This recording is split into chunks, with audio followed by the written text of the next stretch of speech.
coaches as a GA and a position coach. So Keyshawn Smith deep for Miami. And Noah Burnett will boot it away for North Carolina. The Heels have won 3 in a row in the series. And here we go from South Florida.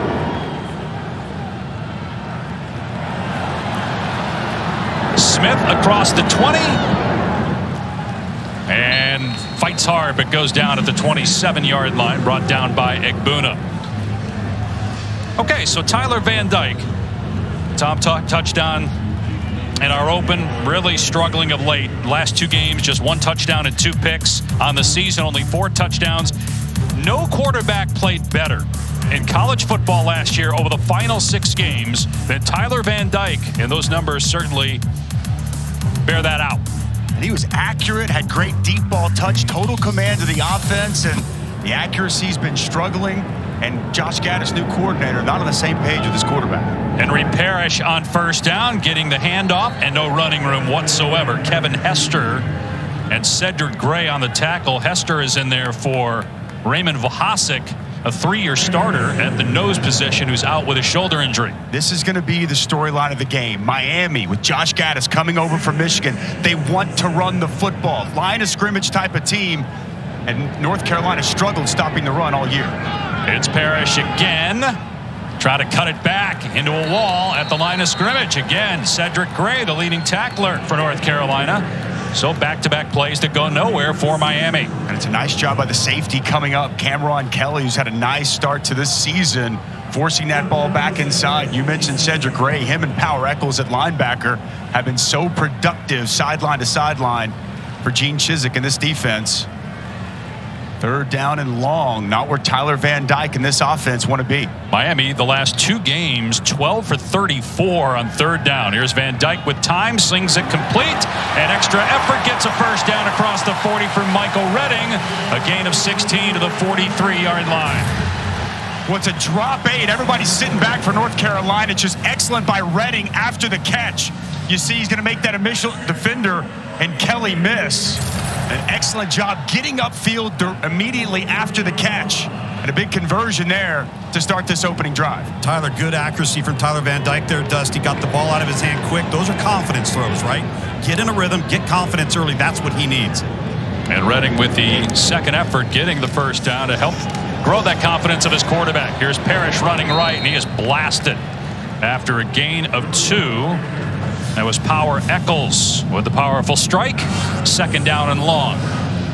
Really good speed from 23, Power Echols. Excited to watch him on tape this week. Really go all the way back to the FAMU game, the opener. He's done a nice job throughout this season there at linebacker. Van Dyke to the air, and he's got a man. Close to the first down is his tight end Will Mallory, a player that they're hoping to get more involved. He's got 12 catches on the year. He's got a great rapport with Van Dyke. In fact, in 2020 during COVID, they were quarantined together. Last year, he caught 4 touchdowns. Thought he'd be one of the best tight ends in the country coming into the season. Extremely talented tight end, and just hasn't quite been on the same page here early on in the year. So it's 3rd down and 2 in North Carolina territory. They'll keep it on the ground, and the Heels are all over it. Jalen Knighton pushed back. Cedric Gray there first. No gain, maybe even a loss of a half a yard. And we'll see if Miami goes for it on 4th down. Noah Taylor sets the edge at the defensive end, but then it's 33 Cedric Gray downhill right now, making that play for a loss. Huge stop for Gene Chizik and this Tar Heel defense. They've struggled so much throughout the course of the year, stopping the run, but really outstanding on that opening series up front for that front 7. You a little surprised Miami didn't go for it here? 4th and 2, first drive? Yes, especially with as much as they want to get off to a good start. Bad snap. It bounces to Headley. Does a good job to scoop and get rid of it. And landed inside the 10. What a job by the punter. Downed at the 5-yard line by James Williams.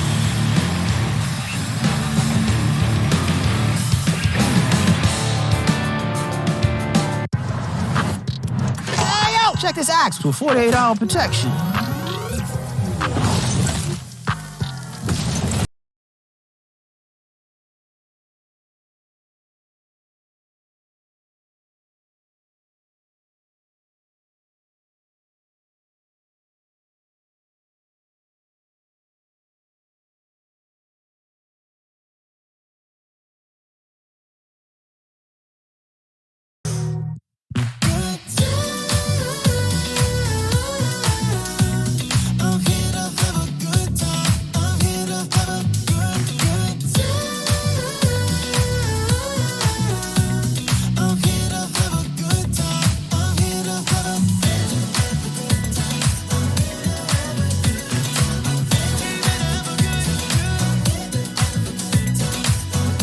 fall moments made easy. That's totally Target. Drake Maye has been nothing short of spectacular for North Carolina this season. The redshirt freshman is second in the country in total offense. He leads the country in total touchdowns. 4 times this year, he's had games where he's got 5 touchdowns or more.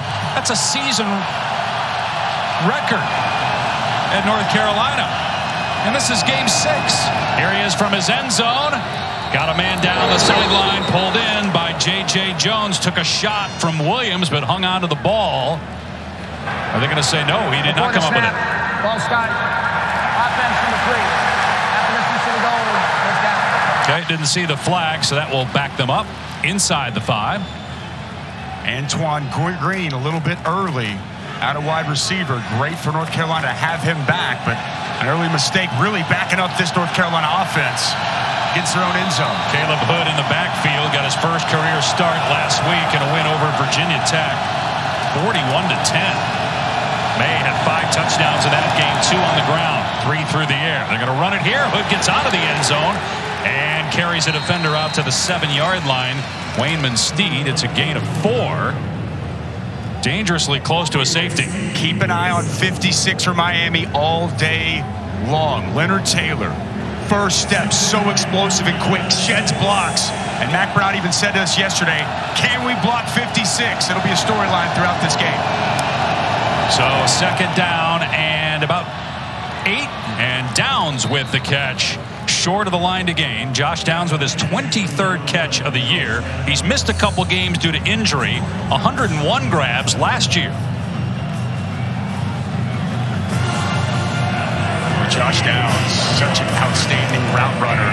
Sits that route down just shy of the line to gain. But Miami sitting back in zone coverage, and Josh Downs felt the soft spot and an easy completion.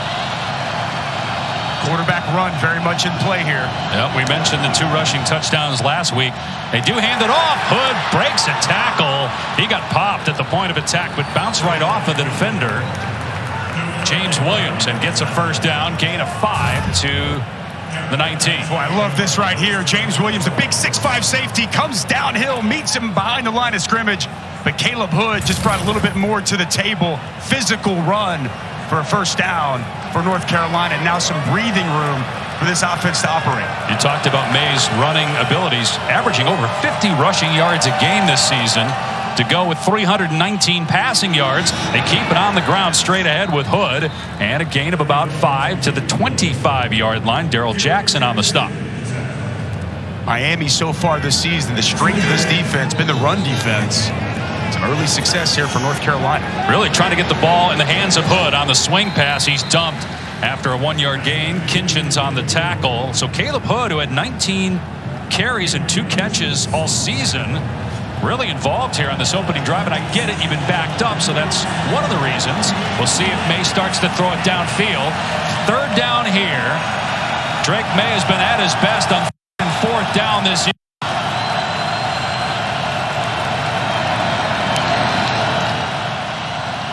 Maye with time, wide open down the sideline is J.J. Jones, and Jones will make a house call. 74-yard touchdown. Disaster on defense for the Canes.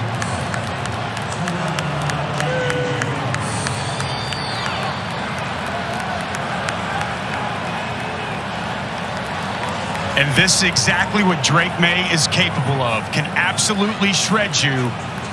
If you're not in position, if you blow a coverage, he's going to find the open man and an easy pitch and catch for a huge early explosive play for J.J. Jones in this North Carolina offense. What a bust, Dusty. I mean, you got 2 split safeties. Nobody comes off the hash, and Tyreek Stevenson just with the mental error. Burnett makes it 7-0. North Carolina touchdown pass number 20 for Maye. Oh boy, it did not take long for Drake Maye to get going. And again, you'll see Stevenson here. He's in zone coverage. The safety never came over the top. It's a blown coverage, and it's a touchdown for Drake Maye and North Carolina.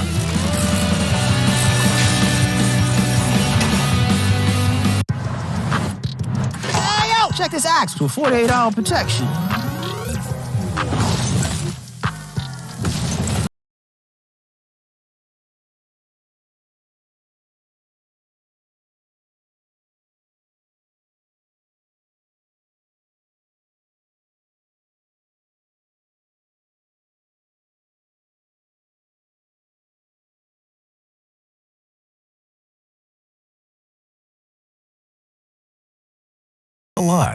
day in, day out.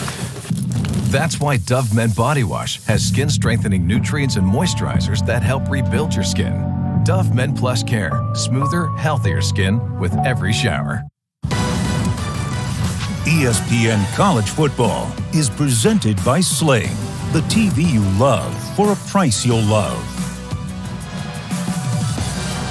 Mario Cristobal back at the U, where he played and coached 98 to 2000, and then again 04 to 06.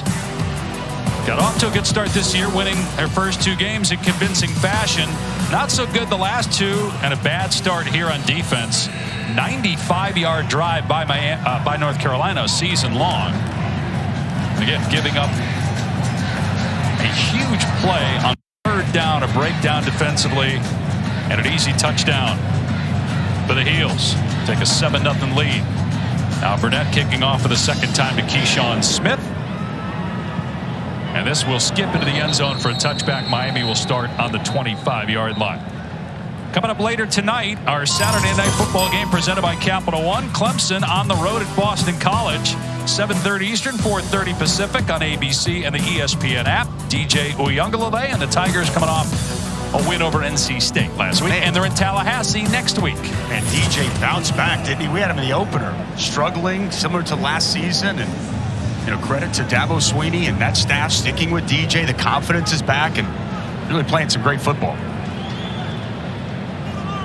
Let's see if Miami can answer. They had a good start to that last drive, crossing midfield, but then they had to punt. Here's Parrish up the middle for 6 yards to the 31-yard line. Parrish averaging 90 yards per game. That's 4th in the ACC. He's a transfer from Ole Miss, where he spent a couple of years before coming back to Florida, where he grew up. He'll get it again off the right side this time. And close to the first down at the 34-yard line. Storm Duck on the stop. Parrish been such a key to this offense here early on. They've had their struggles, but one of the issues has not been Henry Parrish. Not real big at just 190, but he plays physically. He can do an excellent job of getting to edges. A physical run there to pick up that first down. Great high school player at 4,600 rushing yards in high school. Here in Florida. Play action here for Van Dyke with time. And that pass a little bit off, but caught. And a first down for Mallory. That's his second catch. That was a good grab, too, because that pass was not perfect. First down, gain of 11. No question. Freeze the linebackers there with the play action. And as you mentioned, pass a little off target. Good catch radius by Mallory. Van Dyke to the air again with time again over the middle. Again, not on target, but the catch is made. Brashard Smith had to reach back and stick that one. And it's a gain of 19. Boy, the protection outstanding right there. Plenty of time for Van Dyke to survey the field as they play with some tempo here from Josh Gaddis, and a nice grab from Smith in the open field. Good start for Van Dyke, 4 of 4, even though, again, the passes have not been exactly perfect, although that one was on the money. Gain of a handful. Frank Ladson, the Clemson transfer, just his 9th catch of the season. He was targeted more by Van Dyke in that Middle Tennessee State game, had 6 catches in that game. 5 for 5 for Van Dyke. You need Ladson to step up, right? Yep. Continue to be a bigger presence. Keyshawn Smith done a nice job the last couple of games taking the top off of defense, but if the players around Van Dyke can help, that'll make things better this pass game. Van Dyke with a long throw here, and it's dropped by Jalen Knight, the running back. We talked with Tyler Van Dyke this week and asked where his confidence was. He said it was good, even though he got benched in that game against Middle Tennessee State. He said the coaching staff told him right after the game, you're still the guy. And he said it's been a little bit of an adjustment. Changing offenses, played obviously for a different staff last year. Rhett Lashley was the offensive coordinator. Now Josh Gaddis coming from Michigan. Says he has to trust his receivers more. It's something he pointed out when we spoke with him the other day. Going to take off here and belted in the backfield. Tony Grimes was in there first. And Noah Taylor on the cleanup. Boy, Gene Chizik coming out of the studio from ESPN back on the sidelines. How about down up the corner blitz, and he brings his corner. Tony Grimes comes absolutely scot-free. Noah Taylor there to clean it up, but very well designed blitz that Miami not expecting there for North Carolina on third down. Dusty, I love that cross stunt, bringing the corner inside instead of outside. Really opened things up for Grimes. 53-yard try here for Borregales. And this is no good. Hooking left.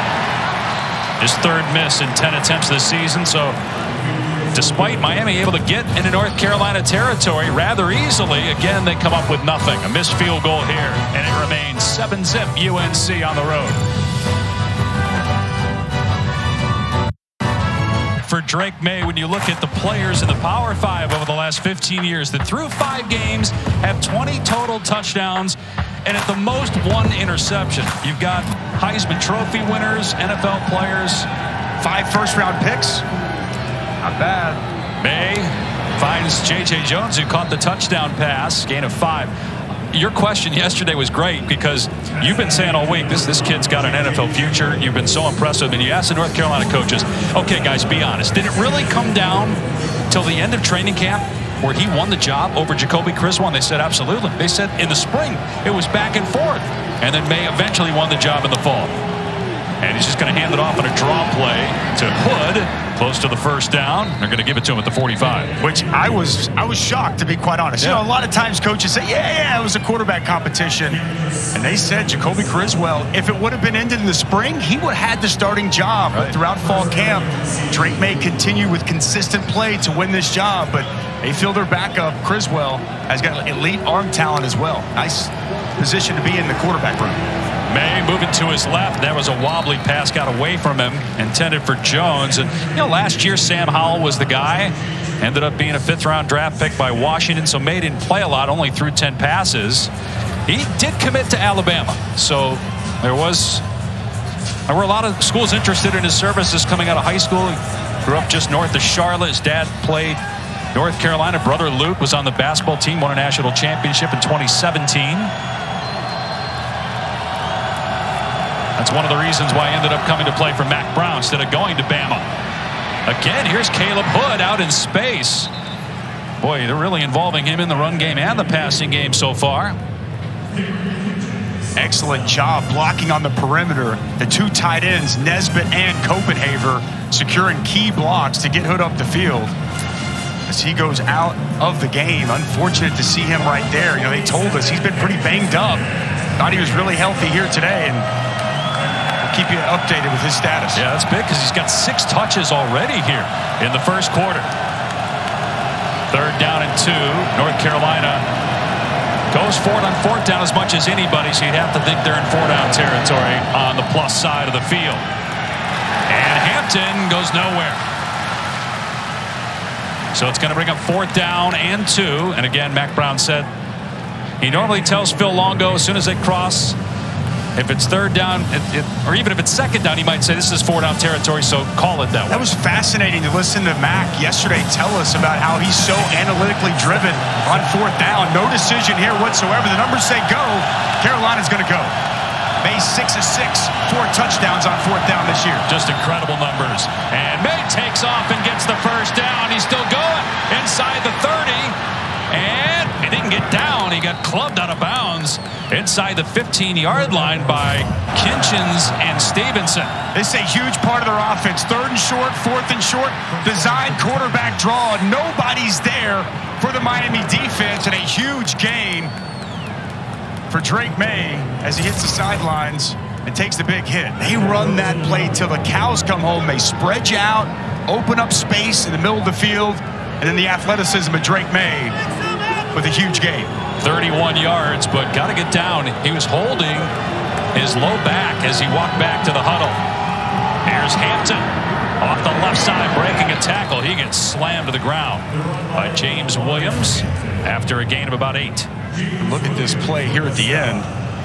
One thing they've been telling, takes that shot there in the back from Stevenson as he goes to the ground. Definitely a clean hit. Here's Hampton again, trying to stiff arm his way to the first down. Another big hit from Williams.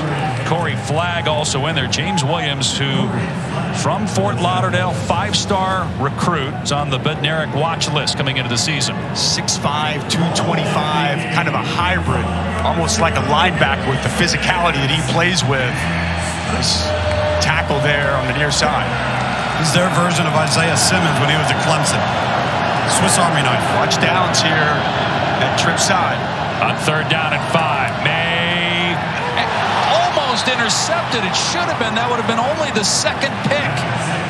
As Corey Couch had a chance to intercept Maye, but couldn't come up with it. 4th down and 5. A rare miss there for Drake Maye. Looked like he was trying to locate, and I can't tell if he was trying to locate Josh Downs, Antoine Green, just a poorly thrown football, and lucky it was an interception, and I guess the numbers say go for it. I was going to say, how can the analytics say to go for it on 4th down and 5 from the 8? Wow. Converted on 4th down with a run from Maye earlier. They can get a first down before the end zone. Maye, and it's incomplete. Not on the same page that time with Josh Downs, and so Miami takes over on Downs. Yeah, Josh Downs, such a savvy route runner. You're going to see Downs breaks to the inside. Maye thought he was going to break to the outside. And just miscommunication there between the quarterback and his favorite target, Josh Downs, and a massive stop for this Hurricane defense. Tell you, Dusty, Phil Longo giving his quarterback an earful right now. Not happy about the last 2 plays and the execution and the decision-making of the quarterback for sure. And again, they elected not to take the points, so it remains 7-0. And I get it. Analytics tell you, Matt kind of told us at the end of the day it's my gut, but he trusts these numbers. But it sure felt right there. You can take a 2-score lead. You grab that on the road in the first quarter. Although the way Drake Maye is playing, you understand him going for it as well. Here's Parrish on a screen pass out to the 15-yard line, and then the 17 for a gain of 9, brought down by Desmond Evans. Your point, first incompletion of the season on 4th down for Drake Maye. Nice job by Henry Parrish out in the open field, blocking out in front. Get Miami backed away from their end zone.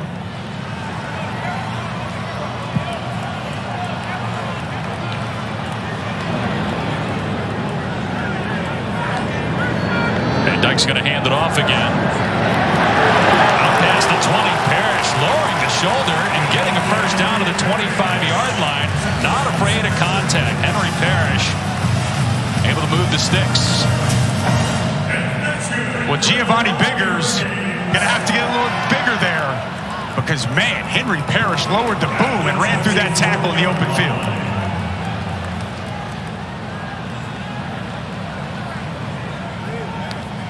Van Dyke to the air on first down. Everybody covered. Van Dyke going to keep it and launches himself out to the 27 for 3 yards. Hester there defensively for North Carolina, along with Chris Collins.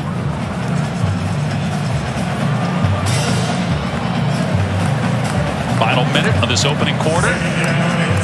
Temperature around 80 degrees, humidity about 85%. We had rain earlier, expecting some more a little bit later.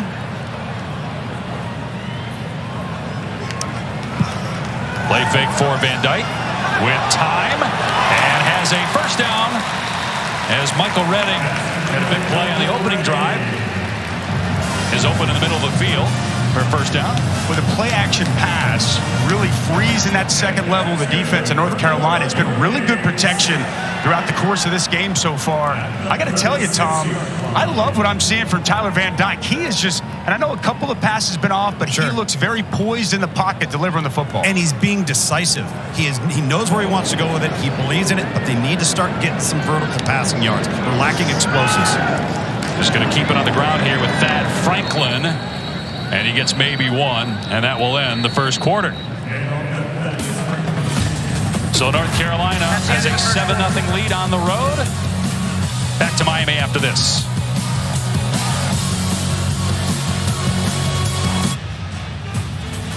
Welcome back to ESPN College Football, presented by Sling TV. Hard Rock Stadium in Miami, second quarter. North Carolina in front, 7-0. Take a look at this week's college football rankings, brought to you by Capital One. And we're just showing you the top 10. Great game between Kansas and TCU. The TCU won. Indiana was actually tied at one point with Michigan 10 apiece. And Texas Tech fighting hard in Stillwater. Statement by Tennessee today, man. What a job Josh Heupel has done. Downfield, Van Dyke, and the pass on target to Jalen Knighton out of the backfield. He's down inside the 25. It's a gain of almost 40. A great matchup right here. Going to get on the wheel route with Knighton, get it matched up on the linebacker, Cedric Gray. There's that touch pass. Beautifully placed over the shoulder. Nice run after the catch. Well executed right there by Tyler Van Dyke. Reminiscent of the quarterback we saw at the end of the 2021 season. Just the one incompletion, and that was a drop. Out of the pistol here, play fake. Van Dyke with pressure coming, jump ball, and it's dropped again. Jaleel Skinner couldn't hang on. Again, there was pressure right in the face of Van Dyke, but he still put the ball where only the receiver could catch it. Skinner just could not. Personal foul. Illegal use of hands to the face. Defense, number 10. Penalty enforced, half the distance to the goal. Automatic first down. So Desmond Evans called with illegal hands to the face, which will give Miami the ball now inside the 10-yard line. Tough penalty there. Fighting inside. Got to watch where those hands go. Can't get in the face mask of the offensive line. Back to your point, that was off his back foot, Dave. And Skinner just unable to bring it in. As you see, Evans getting that long arm out in the face of Rivers. Pretty easy call. He didn't just punch it, let it go. He held it up there for a while. All right, so just outside the 10-yard line. Give to Franklin. Knifing his way down to the 4-yard line. Good hard running by Miami. You see the physicality that Mario Cristobal wants on display right now. That's what they practiced all week. Talking about line of scrimmage. We got to play with more physicality. Mario, former offensive lineman himself, that's the identity he wants of this football team. Anytime they bring in Thaddeus Franklin, he's every bit of 240. He is the hammer. And a nice physical run there on first down. Power Eccles was the nails. So 2nd and 4. And the quick hitter off the left side. No gain for Knighton. And another flag. They might get Desmond Evans again for a penalty. This time for grabbing the face mask of the running back. You got it, Dave. I'm standing right behind the defense. That's exactly what they're going to get. Personal foul. Face mask. Defense number 10. Penalty enforced, half the distance to the goal. First down. He's been a little bit of an enigma just given how highly recruited Desmond Evans was. Made 2 big mistakes on this drive here. Clearly reached out, grabbed the face mask, held on for a while. And you mentioned it. For people that don't know, Desmond Evans is a number 2 overall recruit coming out of high school. Number 1 defensive end in the country. And has not lived up to the hype thus far, and a couple of costly penalties on this drive. So on 1st and goal, Franklin gets the call, nowhere to go. Gets the push, though, his offensive lineman shoving him towards the end zone. Do they blow it dead? They will at the 1-yard line. 2nd and goal coming up. Well, there's some pad popping going on down here in this football game. Woo! Power Eccles came up. Franklin. You repaid the favor, man. Man, that was some thumping going on down there. I like it. Much play action. Will Mallory. You got a tight end in there at fullback. Van Dyke did not get in. 3rd down.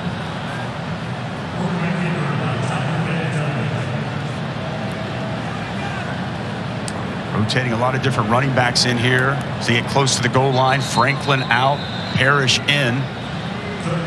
Official timeout. Injured Miami player. It's like the center, Ja'Kai Clark.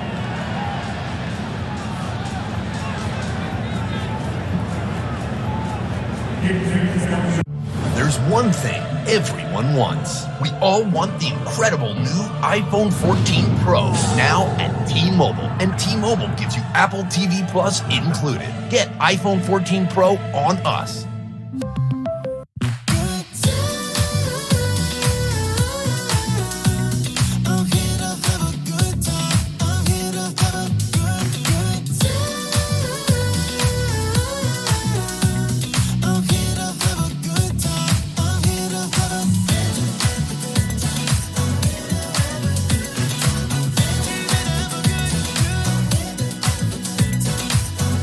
Fall moments made easy. That's totally Target. Take take a look at the Taco Bell Live Más student section. Student sections across the country competing to be the Live Más student section of the year all season long. ACC opener of the Mario Cristobal era at the U.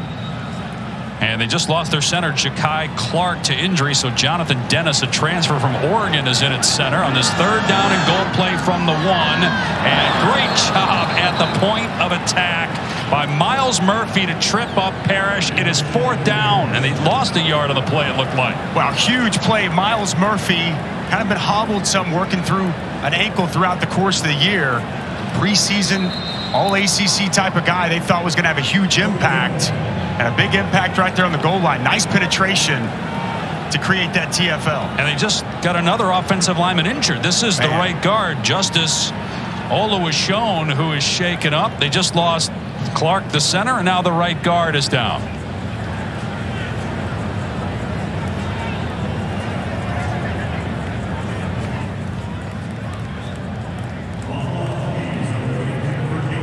On the cloud ain't coming back down.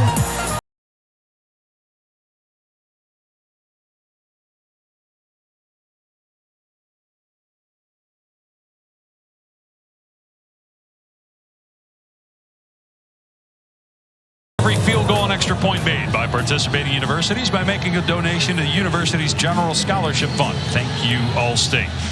Big game on ACC Network tonight with Florida State trying to bounce back from a home loss to Wake Forest, taking on number 14, NC State. Here, 4th down and goal from the 1. They just lost their right guard after losing their center on the previous play, and they're going for it anyway.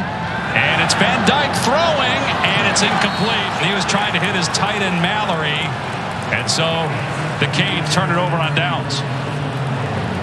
Locating Mallory, you would expect that in that spot. It's an outstanding job by Noah Taylor. Got him in man-to-man coverage, doesn't let him out of his sight, and the pressure off the edge made it very tough for Van Dyke to be able to put together any kind of accurate throw, but just an excellent job here by Noah Taylor. Cayman Rucker, too, applying the pressure and forcing Tyler Van Dyke to throw that thing off platform and off his back foot. And Rucker, Gene Chizik told us he's been a huge piece of this defense all year. Nice pressure for sure. So they just do the quarterback sneak to give Maye some running room. Out to the 4-yard line for a gain of 3. It is interesting, though, to lose your center and your guard. You're bringing 2 guys who haven't played a ton together at all, probably. With the exception of some practice time, and you still go for it instead of maybe just taking the points. We saw Carolina do that in the first quarter. Field goals aren't winning this game for Miami. Although it's still 7-0. 4 minutes into the second quarter, Maye from the end zone has to get out of there, and does. Heads for the sideline. Good job by that offensive line not to hold in the end zone. Otherwise, that's a safety, and Maye got out of play rather than taking the hit. We saw him not do that in the first quarter, and James Williams was bearing down on him again. It's where he's so dangerous. Good coverage down the field, nowhere to go with the football, but the right end, Elijah Roberts gets caught inside, allows Drake Maye to get to the edge, and a nice pickup to set up 3rd and very short. Caleb Ahuda got banged up, is back out there, running back. He'll get it on 3rd and short. And has a first down to the 13-yard line. North Carolina 4-1, 1-0 in conference play. Trying to win the Coastal for the first time since 2015, and it feels like a wide-open division after watching Pitt lose at home to Georgia Tech. Totally agree. As wide open a division as there is in college football. Maye surveying the defense, and not sure if that was the intention as Green makes the catch, or if he was trying to throw it to Nesbitt, the tight end. I'm going to give Maye the benefit of the doubt on this one, though, as good as he's been this year. I don't know. It's a little jump pass here. We've seen him make a lot of these throws, but it sure looked like he was trying to locate Nesbitt, but Antoine Green with a nice job laying out, catching the ball. So first down to the 23. Again, this drive started at the 1. Play fake, Maye in trouble, and dumps it off to Hood. Hood past the 30, stays in bounds past the 40-yard line, and then finally knocked out of play at the 46 by Kinchins. A lot of the Miami defenders stopped. They thought he was already out of bounds. Gain to 23. Boy, excellent piece of running with the football out of the after the catch, man. Excellent job as he hits the sidelines. Good balance for the big gain. Maye off play action, taking a shot downfield, and it's a strike inside the 10, inside the 5. Antoine Green all the way down to the 2-yard line.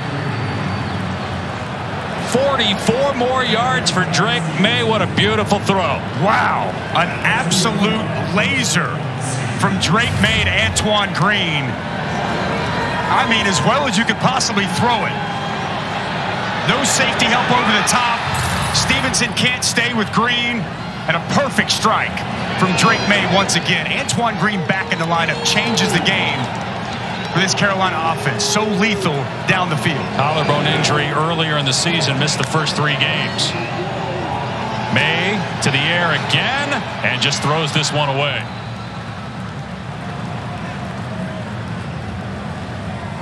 Interesting, North Carolina brought in Jacoby Cowan, a defensive lineman. They were trying to set him up there in the corner. That was my dream, Dave. That was my dream.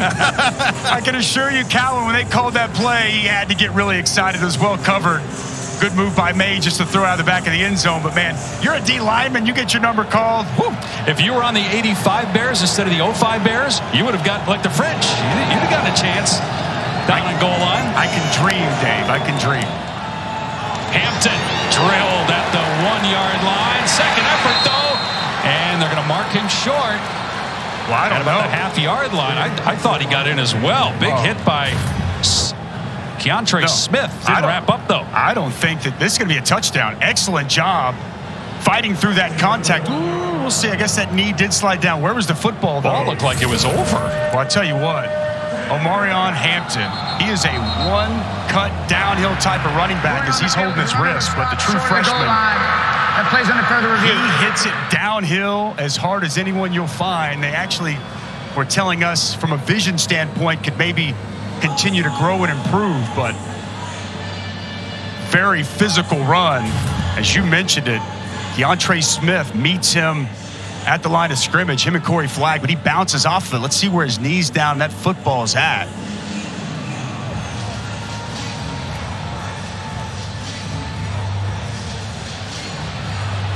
Right there, but I mean, looks like that ball's over. That's a touchdown. He landed 1.5 yards in the end zone. I think that clearly crossed the line, guys. You? Yeah, just looking at his feet, trying to see if, that right, was the right, lower right leg, was that on the ground? That's the only thing. It seemed like he kept it off the ground. There's the knee, and the ball's over. Ball's over. That's a touchdown. Looked like a touchdown live, and I think they're going to overturn this. Knees down, ball's over. Excellent physical run there from Omarion Hampton. Be his 6th rushing touchdown of the season. He was huge in that Georgia State game. Down late in the 3rd quarter. A couple of key touchdowns in that. There's a touchdown. There you go. So it's a touchdown. North Carolina leads 13-0. Drake Maye, 8 of 12 for 181 yards and a touchdown in just over a quarter. That's a 98-yard drive capped off there with that run from Hampton. I believe the first scoring drive was 95 yards. Yep. Man, it's the explosive pass plays we're seeing from Drake Maye. Played this Miami defense against Middle Tennessee State, and we're seeing those same issues here early against Carolina. So Miami fails. 1st and goal, 2nd and goal, 3rd and goal, 4th and goal. From the 1-yard line, Carolina drives the field and goes up 14-0. Have you ever felt leg pain? Here in our college football studio, some update on the afternoon games. Ohio State, Michigan State, Emeka Egbuka from a strike from C.J. Stroud. Right now, Buckeyes in a bit of a battle on the road for the first time this year. 14-7, that one over on ABC. The big one of the Pac-12, UCLA and Utah. Utah up 14-3. Tavion Thomas makes it 14-10. UCLA, however, 2nd and goal to go. Wow. All right, Matt, here it is 14-0 North Carolina. And for folks who maybe haven't seen Drake Maye play yet, this is a must-watch player right now in college football. as good as there is, and we've seen so far at this point in the country, in Drake Maye, if North Carolina keeps winning football games, I don't see how he's not going to be a name to watch in the Heisman Trophy conversation. He has been absolutely fantastic this season and so far in this game. Here's Smith. Long run.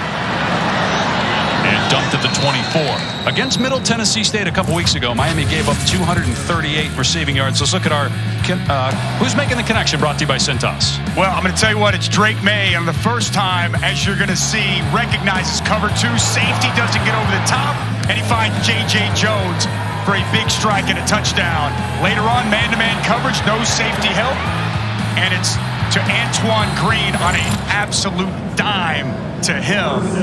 And Drake Maye continues to add to the great start to this season. We spoke with him yesterday. I mean, you can see just a kid. It was great to talk with him. Had a smile on his face the whole time, maybe a little nervous. Hasn't done a lot of the production meetings yet with the TV crew, but he better get used to that because he's going to be doing that probably for the next 15 years. No question, Dave. Van Dyke on the run, and that one was in the dirt, intended for Brashard Smith. 2nd and 10. I was saying that Miami gave up 238 receiving yards on just 3 catches, 3 big plays for touchdowns. Today, 3 big plays through the air for North Carolina for 148 yards and a touchdown. Talked with Kevin Steele yesterday, defensive coordinator, and he felt that they, over the last couple of weeks, shored some of those things up. Not fully so far to start this game. And some movement. And Miami, multiple new bodies on the offensive line because of injury already in this game. And it's Jonathan Dennis, the backup center. Looked like he might have moved a touch early.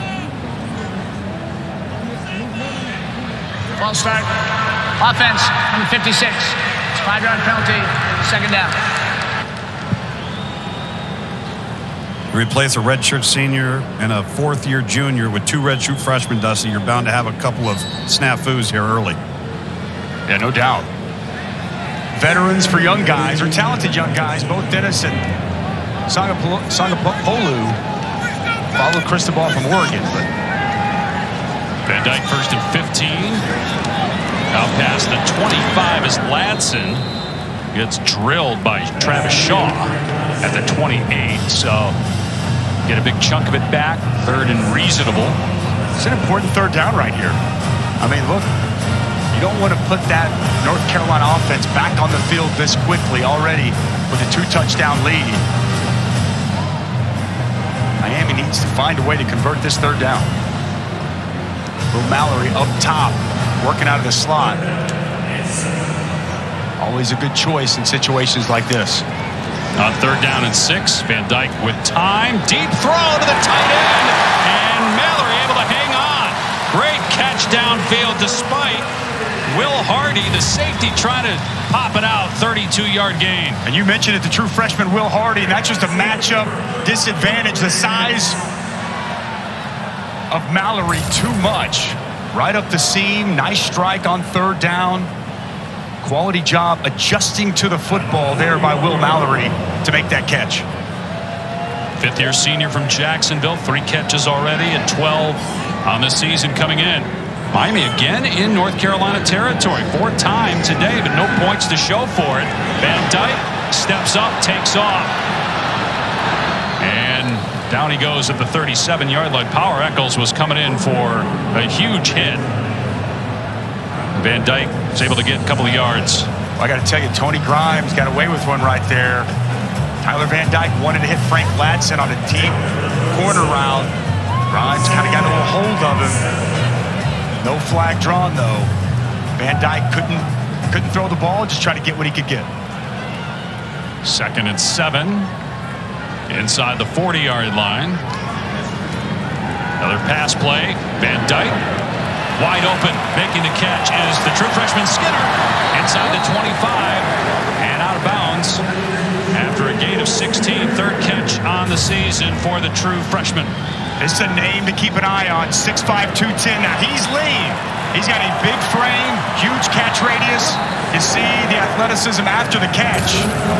But as time goes on and he grows into that body, I think he can be a real weapon for this offense. And no Elijah Arroyo, the other tight end, so we're going to see more of 23, Jaleel Skinner today.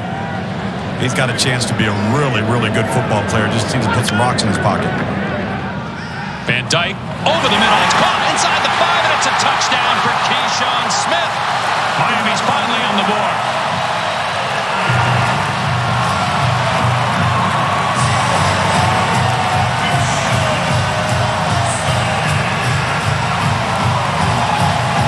Excellent answer for Miami right there, Dave. A huge 3rd and 6 conversion, and Tyler Van Dyke answers that last drive in North Carolina. Huge for him, his confidence, and for this football team. 5th touchdown pass of the season for Van Dyke.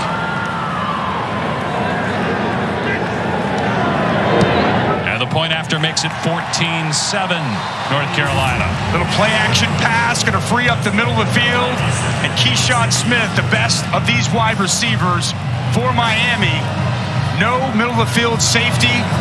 An absolute dart from Tyler Van Dyke. Tony Grimes working on Smith, man-to-man coverage. Nice job after the catch, finding the end zone for Keyshawn Smith. No, Dusty, you were referencing how you thought Tyler Van Dyke in the first quarter looked comfortable. He looked like he was getting the ball out, but maybe not so accurate.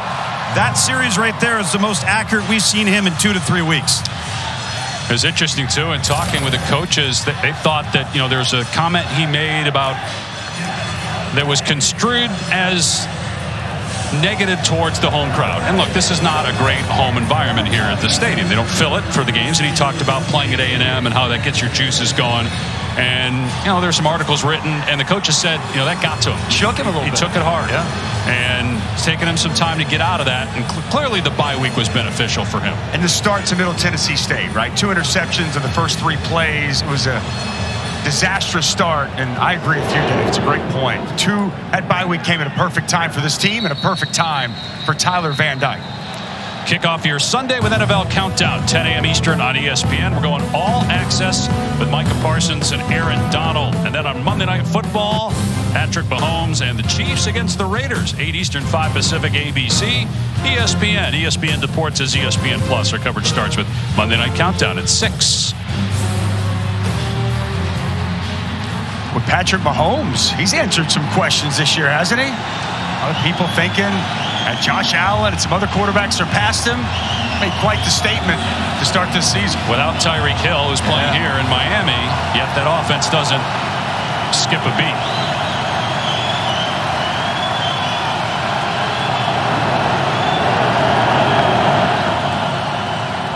North Carolina going to run it here on 1st down out near the 29-yard line as Caleb Hood. The ball came out. They're going to rule Hood down. Physical hitting in that secondary. James Williams again. I think that knee was on the ground before the ball came out.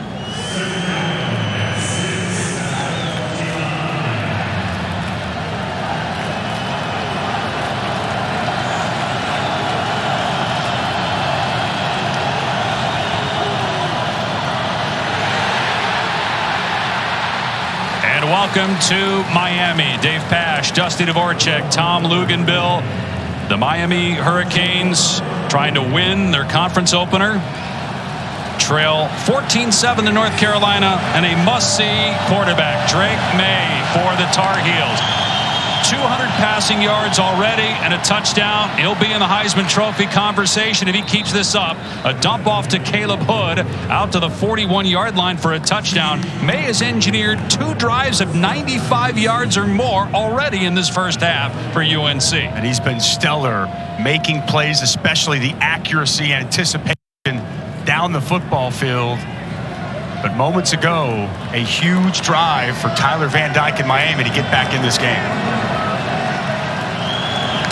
North Carolina 4-1 on the season. The only loss against Notre Dame. Good job up front by Miami. Omarion Hampton taken down for a 1-yard loss. Miami's first game in a couple weeks. Lost at home to Middle Tennessee State. Very physical. Couple of weeks of practice. Tyler Van Dyke struggled in that game against Middle Tennessee, but has played much better today. 12 of 15. Been awesome. Matching Drake Maye and his outstanding effort so far. He's been awesome. Coming into the year, thought maybe Tyler Van Dyke was the best quarterback in this conference, and he's reminding everybody, hey, still got some game down here in the 305 as well. Again, threw picks on his first 2 passes of their last game 2 weeks ago. Maye down the seam again, a strike. Inside the 40 to Nesbitt, down to the 38-yard line. Boy, Nesbitt navigates the middle of that field so well. Seen this so many times throughout the season. And once again, an absolute dart in the middle of the field over the linebackers for the first down. 22 more yards. Hampton out of the backfield, stuck at the 34-yard line by Stevenson. Maye is the 3rd ACC quarterback since 2000 with 20 passing touchdowns in his first 6 games of the season. The other 2 guys, Kenny Pickett, obviously ended up being a first-round pick, and then Jameis Winston, who led Florida State to a national championship, won the Heisman, and was the #1 overall pick. Continues to add to lists in good company. 2nd and 7 now. 3 minutes to go. Maye in trouble, sees it, and it swarmed at the 37-yard line. Mitchell Ogude was there first. They use Ogude there as a bit of a spy, right? We haven't seen a whole lot of this, but really well done. Walking up, just waiting. That's where we see Drake Maye so many times, couple times today, run for the first down. Well done with the spy and the sack. North Carolina goes for it most of the time on 4th down, so you'd have to think they're in 4-down territory. 3rd and 9, and we got a stoppage. Timeout, Miami, before the snap. Miami takes its first time out of the half. That'll leave the Canes with 2. Back in a moment.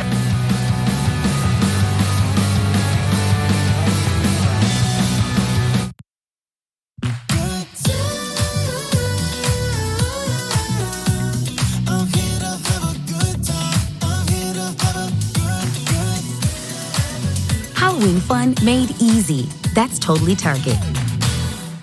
Hey, yo, check his ass for 48-hour protection.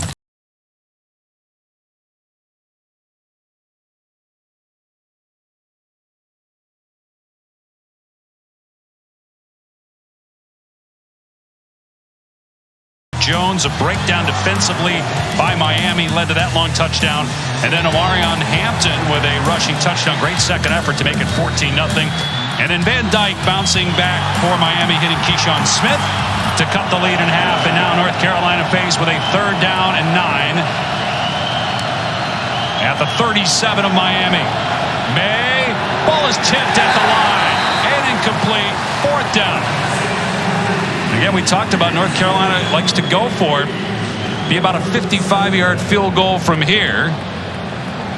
Mac told us yesterday when they cross the 40, really when they cross the 50, they're in the go zone. And he's going to stick to his guns here, keeping the offense on the field. Nice job there by Akeem Mesidor, a crucial transfer. Came in from West Virginia, getting his hand up because Josh Downs was open for that first down. Again, you can disagree with it all you want, but this is what the numbers say. And this is Mac's new philosophy on how he's going to lead this football team and allow Phil Longo on this offense to operate. And again, you're looking at a 55-yard field goal. Timeout here. You're not going to punt. 2 timeouts remaining for North Carolina. Let's go to Matt Berry in the studio. All right, guys, coming up on the Geico halftime report, Georgia and the Deep South's oldest rivalry. They've got Auburn. We'll show you highlights of that. Plus a big one in the Pac-12 today, Utah and UCLA. Pac-12, big one. We'll show you that from the Rose Bowl. And the Red River Shootout. Pass, I'm surprised you guys even kicked off today in the booth with Dusty Dvorak, Jesse Palmer, Joey Galloway. We'll try to be nice, but Dusty, look, the final score is what it is. I don't know what else to tell you. Yeah, my partner has not been happy all day. There was a game today? There was a game at the Cotton Bowl? For one team. No, in all seriousness, hey, congratulations to Steve Sarkisian at Texas. They beat down Oklahoma. There's really nothing else to say about it. I mean, that's a huge win for Sark in year number 2 and a awful loss for Brent Venables in Oklahoma. 3 straight losses for Oklahoma now in the season. All right, Drake Maye. You saw his numbers on 4th down. The one incompletion was earlier in this game. Defender falls down, and Downs makes the catch inside the 20 to the 15. They pick up 4th and long, a gain of 22. It was a clean pocket, excellent protection there for Drake Maye. And if you need a 3rd or a 4th down conversion, no better option than Josh Downs. Such a good, savvy route runner. And Corey Couch just falls down. How about the patience, Dusty? The patience of Drake Maye to stick with the read, stick with the break of the route, and Josh Downs coming clean. Second catch for Downs. First down at the 15 for North Carolina. Maye setting up, in trouble, breaks a tackle, and then throws it away. He got squashed that time. He had Corey Flagg and Jafari Harvey closing. Did well to get rid of that ball. Boy, just has a great awareness and sense of where he is to not go past the line of scrimmage there for a guy that's barely played. No question. And feel, right? Feel off the edge. An initial defender, a lot of times that's a sack. Drake Maye felt it. And again, an incompletion in that situation is about as good as you could ask for. Seen him throw it away a couple times. Here he is again, stepping away from pressure. Oh my goodness, that was Mahomes-esque. Just throwing it up for grabs to Downs, who takes it into the end zone for a touchdown. Drake Maye is a player to watch in college football, ladies and gentlemen. How about that? Had a defender at his foot, and it was falling backwards. And he still put that ball on the money for 6 points. Wow. Did I tell you the tape was better than the numbers? Or did I tell you the tape was better than numbers? Mesidor coming off the edge at his feet, just flips it, as you said, Mahomes-esque. Finds Josh Downs, and how about Josh Downs after the catch finding the end zone? One of the best receivers in the ACC and in all of college football, flat out getting it done. But wow, that'll be on SportsCenter tonight. Drake Maye making highlights here in Miami. So Maye has thrown for 253 yards on 13 completions and 2 touchdowns in the first half. Burnett with the extra point. It's 21-7.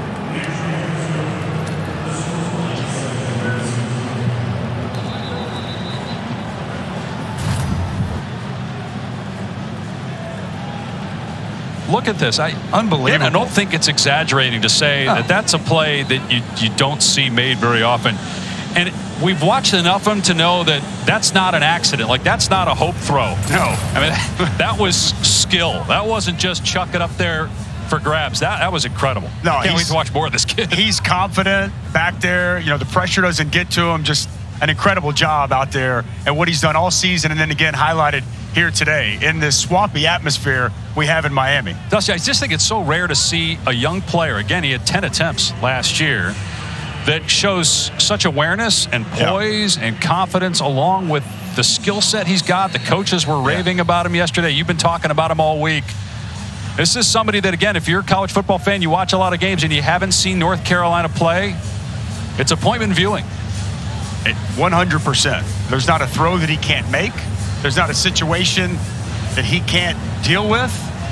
I mean, 253 and 2 touchdowns in the first half of this ball game. Wow. Keyshawn Smith on the return for the Canes. Up past the 25-yard line. And gets leveled at the 28 by Egbuna. So through 5 games, Drake Maye 4 times has had 5 touchdowns or more. And think about that. It's the second most over the last 25 years in a single season. But again, that's 5 games. I mean, he's going to have, probably by the end of the season, I know the competition gets stiffer, but you'd have to think he's going to have a couple more.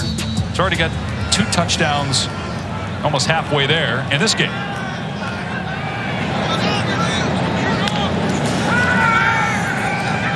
Van Dyke in trouble, steps out of there. Good job by Van Dyke, and a nice throw on the run out past the 40. They're going to rule the receiver down, though. Brashard Smith did get the first down.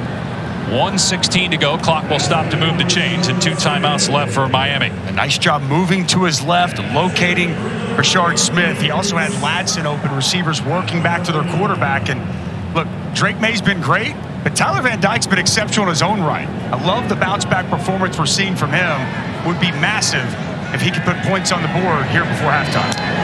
Over 200 passing yards for Van Dyke. Another throw that's on the money and a broken tackle by Parrish.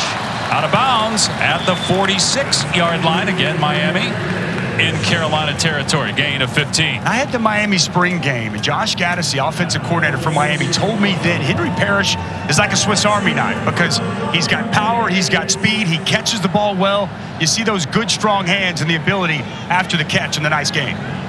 Critical to get points here, guys, because you're not getting the ball coming out of halftime. You're giving it to North Carolina. We know what they can do. Van Dyke. Again, another open receiver. It's Ladson. Stiff arms his way for another first down inside the 35. Clock stopped again with 1:05 to go. Nice drive here by Miami. This is great response here by Tyler Van Dyke. Quickly moving the football down the field. Man, he is throwing with confidence, with accuracy so far in this ball game. Love to see this out of Tyler Van Dyke. We got a bit of a quarterback duel going on here in Miami. Well, Van Dyke playing like he did towards the end of last year. He was the hottest quarterback maybe in the country the last 6 games a year ago. Van Dyke had pressure in his face, and that ball sailed past Keyshawn Smith.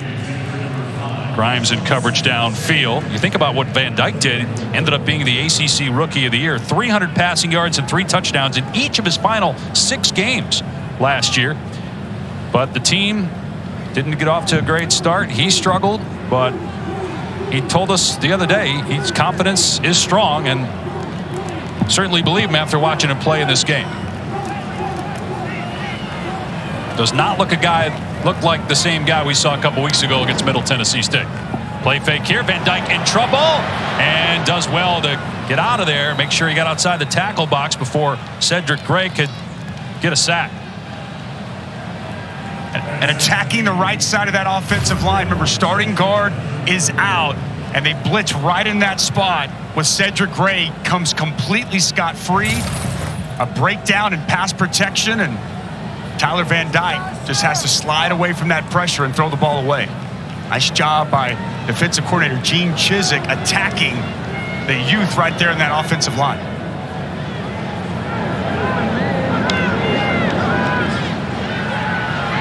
Over the middle, inside the 30 is Ladson. He'll come up short of the first down. It'll be about a 45-yard field goal from here. There's an injured Tar Heel. So official timeout with 46 seconds left. We'll see what Miami decides to do here on 4th down. First, a quick word from Dr. Pepper. It's time to make your college dreams a reality with a Dr. Pepper tuition giveaway. Visit drpeppertuition.com to learn how to enter for a chance to compete for $100,000 in tuition. Trying to just confirm the number of the injured player for North Carolina before we mention who that is. 4th down for Miami. Do you go for it here if you're the Canes? Down 14. He already had a failed 4th down and goal from the 1. The injured player, by the way, we do have confirmation, Malachi Hamrick, a true freshman linebacker. I do think you go for it here. Tom made the point earlier, and he's right. Field goals aren't going to win you this game today. And, the way your quarterback's dealing, I think you do. I think you go for it. Subject to a 10-second runoff. Miami's declined that runoff. The game clock will start on the snap. And we saw Mario run out there like he was about to call a timeout of his own before the player for Carolina went down. So this allows them to kind of regroup, not having to use that timeout, get a good play call here for a big 4th down before the half. Be interesting, too, Dusty, to see if Gene Chizik continues to pressure a little bit, because as you referenced, putting pressure on the youth in that offensive line. But keep in mind, Tyler Van Dyke's not a runner. They don't have to worry about contending with the quarterback's legs. They just got to get into his face and get him off rhythm. They are going to go for it on 4th down and 2 at the 26-yard line. Mallory attached at tight end, and you got 21 Parrish here into the boundary. Van Dyke. Mallory with the first down grab inside the 20. Mallory stays in bounds. Pushed out inside the 5. Another good adjustment by the tight end. Love this right here. Put him in the boundary, expect man-to-man coverage, drag him across, and you mentioned it. Excellent job adjusting to that football. Such a big catch radius there for Will Mallory. You need a play, crucial down, look for 85 if you're Tyler Van Dyke. 4 touchdowns a year ago. 4 catches in this game. First and goal. Plenty of time here for Miami. They can run it if they want, and they do. There's nowhere to go, though, for Henry Parrish. Brought down for a 2 or 3 yard loss. And now they'll call a timeout and leave them with 1. With the red zone run defense of North Carolina has been stellar. Remember earlier, Miami had a first and goal from the 2 situation, could not get in 3 consecutive runs. And a run defense that's been suspect all year has really bowed its neck here inside the 10-yard line today.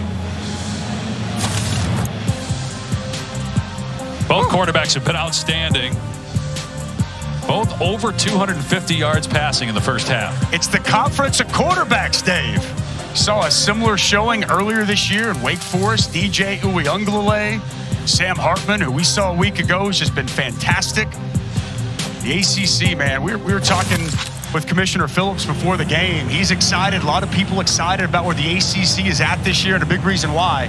The high level of quarterback play we've seen, and it's great to see Tyler Van Dyke reemerging as one of those names we put in that conversation with the stellar play. Well, he told us this week, he said, look, we haven't played great the last couple weeks, but it's a new season now. The Coastal's there for the taking, and it's all about conference play from here on out. 34 seconds left, and a half. Van Dyke steps up, in trouble, flips it into the end zone for a touchdown. Van Dyke with a great play, finding Parrish for 6.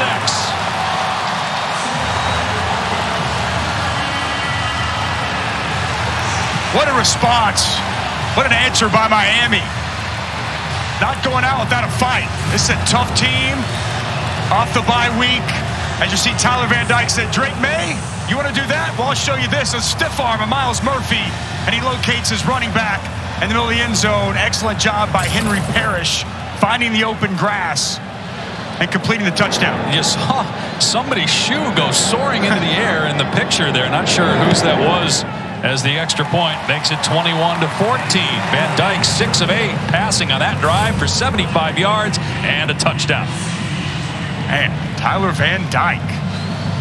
Love the poise here by him as he's falling away, just flips it. We referenced earlier Henry Parrish. The power, the speed, and outstanding receiver out of the backfield. Confidence is restored, Dusty. No question. I mean, 4 touchdown passes on the season, coming in already 2 in this first half. Get your popcorn ready, ladies and gentlemen. We're in for some showtime here today in Miami. North Carolina, 28 seconds left, 2 timeouts. We'll see if they let Drake Maye go to work. They've had big plays through the air. You'd imagine when you have a player like that, even if he only had 12 seconds, you'd let him go out there and see what he can do, rather than just run it into the ground and go to halftime.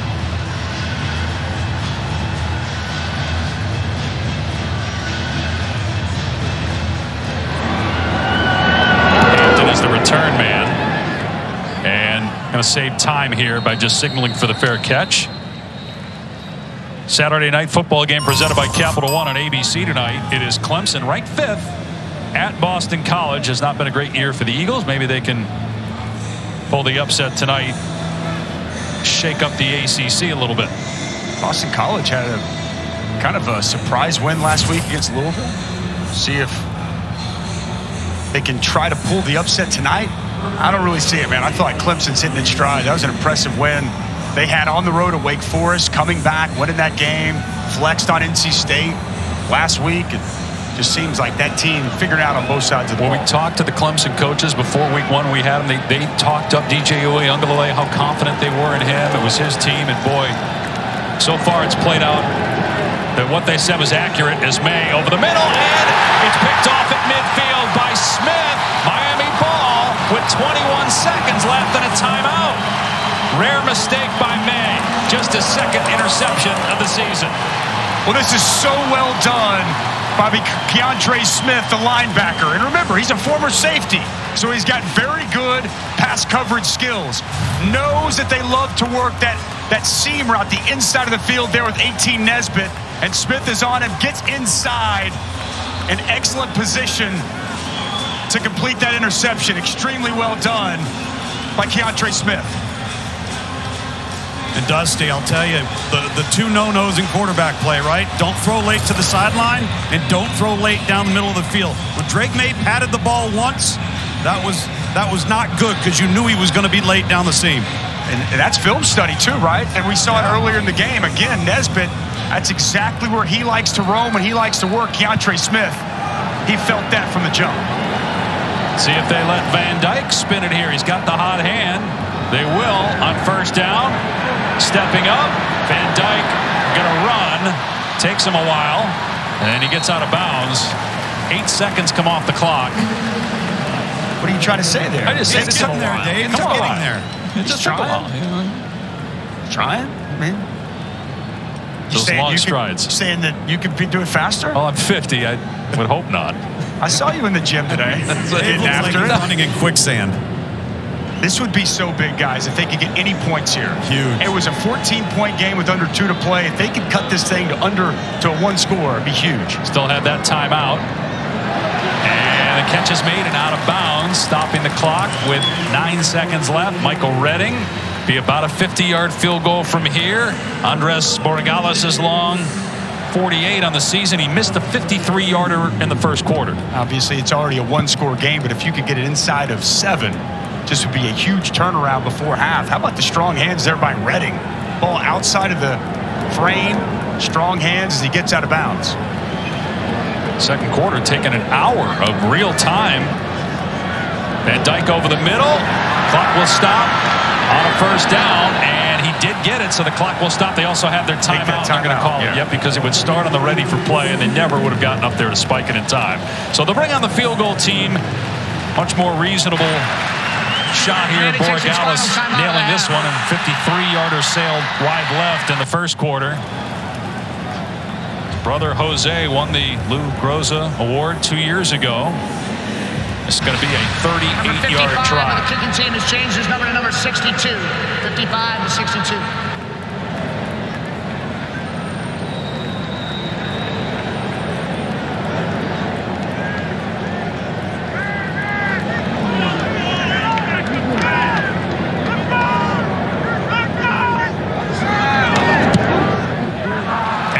Is good. 10 points in 2 minutes for Miami to get within 4.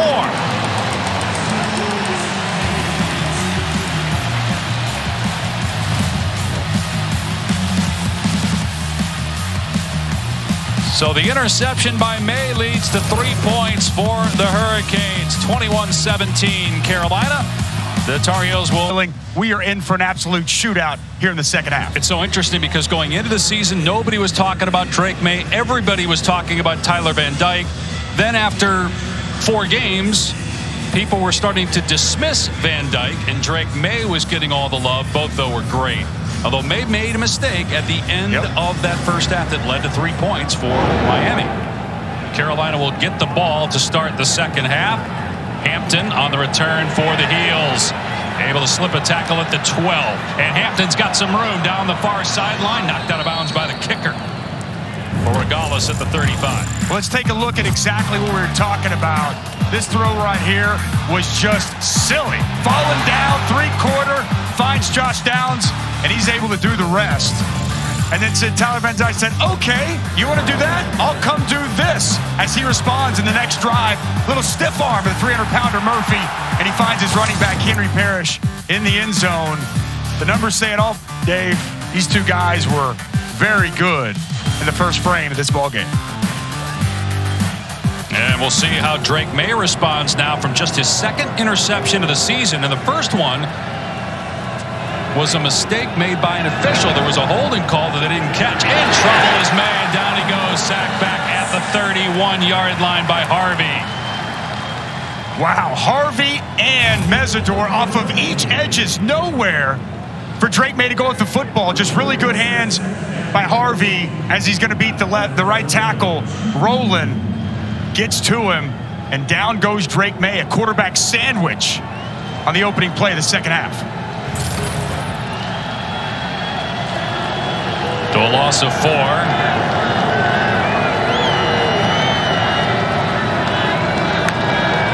Maye to the air. Pressure again, and Maye throws a deep ball into traffic. It's picked off again inside the 30-yard line by Kinchins. So that's 2 interceptions in the last 3 throws. For Maye, he had 1 interception all season coming into this game. Well, pressure in his face, throws off his back foot, and earlier Kinchins made the mistake on cover 2, didn't roll over the top.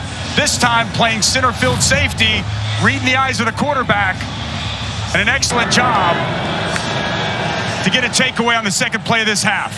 See, man-to-man coverage, that free safety, just going to roam, play center field. Very well done there by Kinchins, giving Drake Maye his second interception of the half, and a mistake made here by Maye. Pressure right there in his face. It's a good bull rush. Can't step into that throw, and Kinchins with the takeaway. First time he's looked like a freshman all season long. Well said.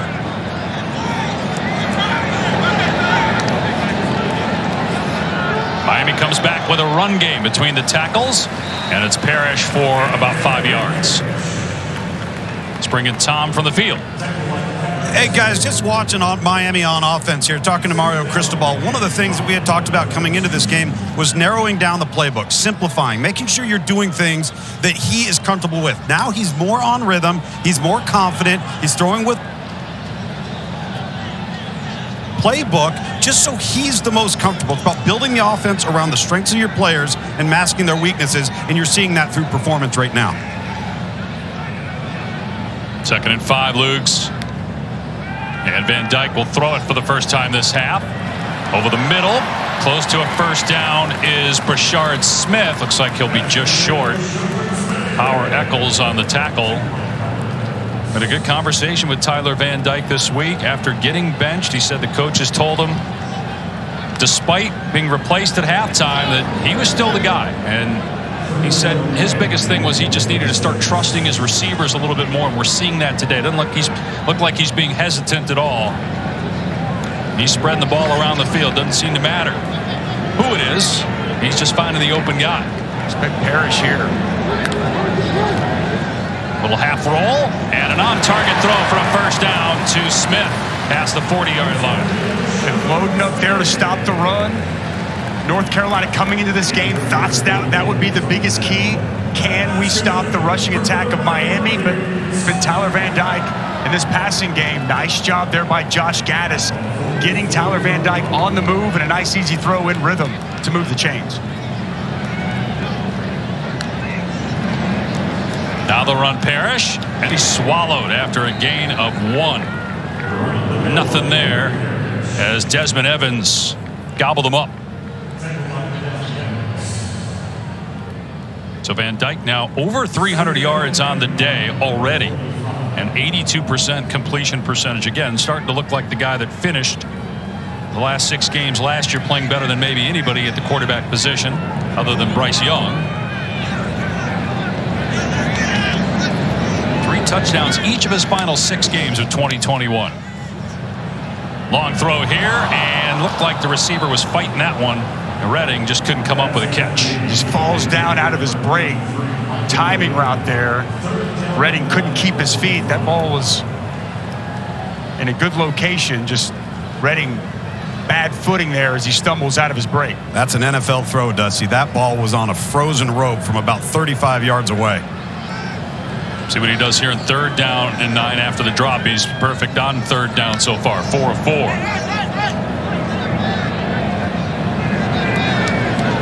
A lot of pressure late in that first half.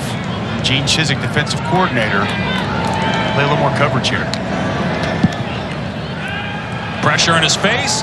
The ball might have been tipped, but it was caught by Ladson. He does not get the first down. It's 4th and 2. At the 48-yard line, it was deflected by Will Hardy, but still completed. And Miami's going to go for it, it looks like. I think they're going to go here. And look, we saw pressure once again in the face. That ball tipped. I loved how Frank Ladson attacked that football. He went to the football, didn't wait for it to come to him to give yourself an opportunity to convert. A big play right here, right around midfield. Mario Cristobal. 1 for 2. The time they didn't get it was on 4th and goal from the 1.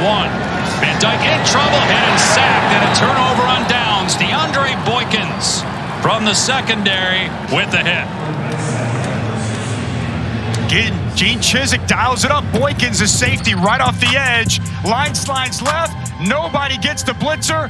Down goes Van Dyke, and a big stop for the Tar Heels on 4th down. If it's us versus them, who you think gon' win? If it's us versus them, who...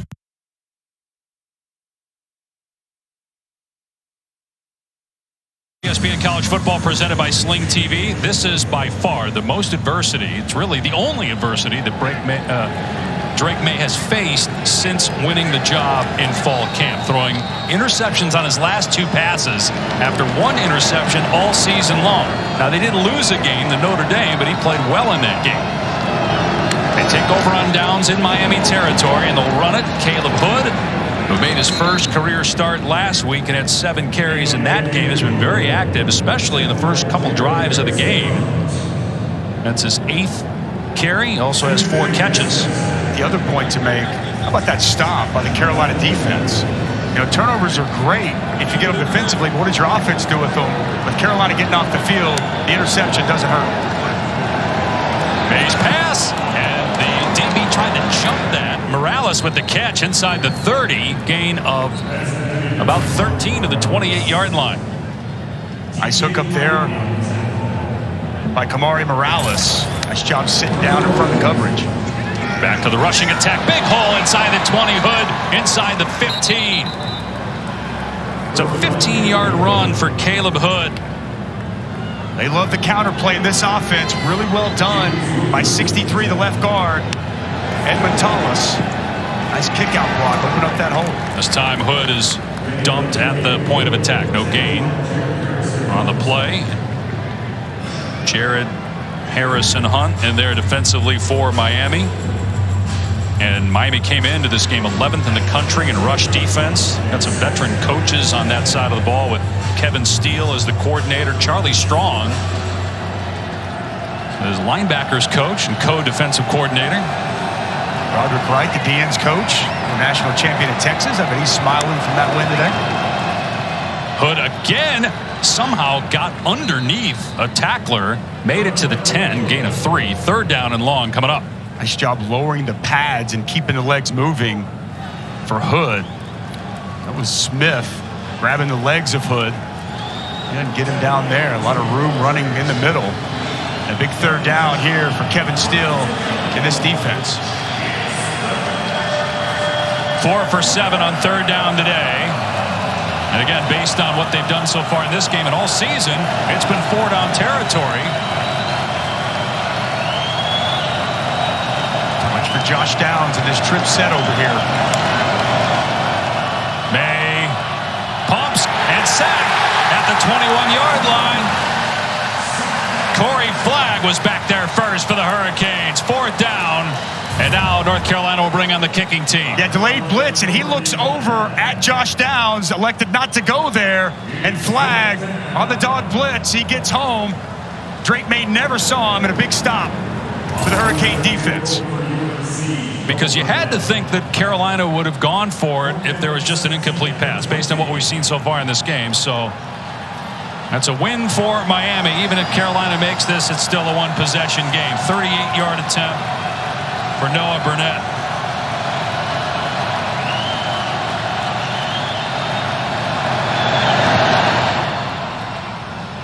That is good. So it's 24-17.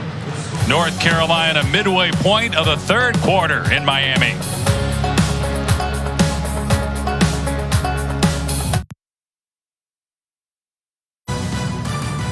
ESPN College Football, presented by Sling TV, is brought to you by Crumble Cookies, America's game day dessert. Taste this week's rotating flavors. So that 1987 National Championship team was honored at halftime, 35-year anniversary. I think they honor that team every year. What a great group that was under Jimmy Johnson. And since then, it's been a struggle since 03. They haven't won the ACC since joining it in 2004. Only one division win. That was in 2017. Remarkable, man. One of the best 20-year runs we've seen in college football. The U was prime time, year in, year out. A litany of NFL talent from those teams. And as the graphic shows, since that 03 season, just hasn't quite been the same. That's what Mario Cristobal's here to try to get it back. And he won 2 of those national championships. Keyshawn Smith on the return for Miami, and he'll only make it to the 20-yard line. Check out the biggest games of the weekend with our weekend menu brought to you by Crumble Cookies, which Dusty's been talking up for the last 5 minutes, so we're going to have to throw down a few. As great as these games are, the Crumble Cookies might be even better, Dave. Holy cow. Clemson, BC, it's on ABC. South Carolina, Kentucky on SEC Network at an injured Tar Heel on the kick return. Florida State, NC State game fascinates me in Raleigh later on tonight.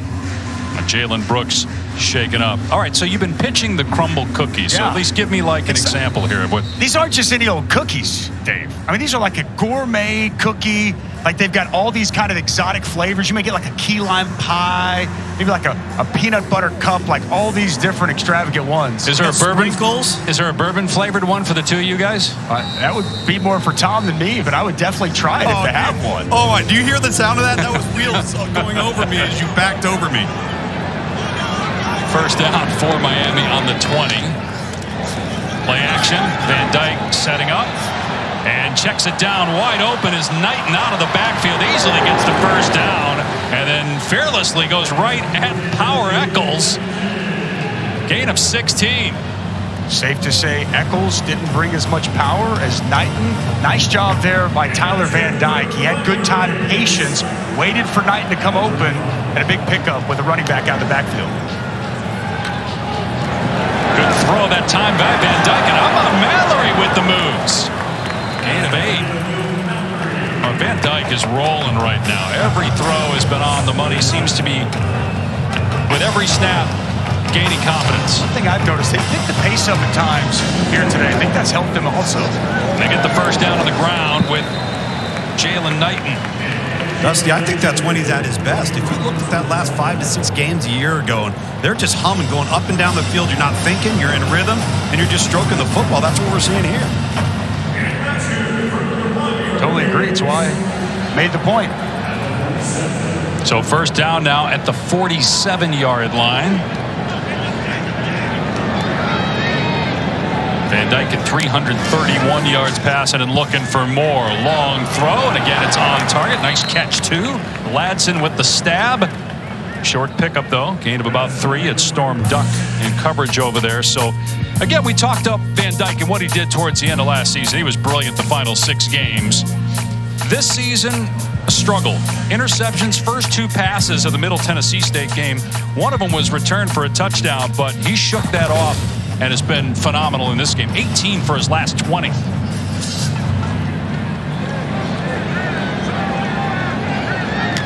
See what he does here in 2nd and 7. Little swing pass out of the backfield. Parrish thrown out of bounds, short of the line to gain by a couple. 3rd down coming up. With Rashard Smith, 12 receiver. Not a big guy, 5'10", 190. Excellent block out there to help allow Parrish the extra yards after the catch. Well done, the wide receiver. You're going to throw those perimeter throws. Big key in them working is quality blocking on the edge.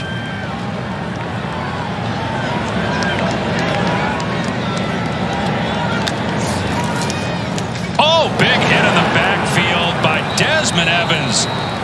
He dumps Parrish for a loss of about 4. So now decision time on 4th down for Miami. I think it's an easy decision. You punt it.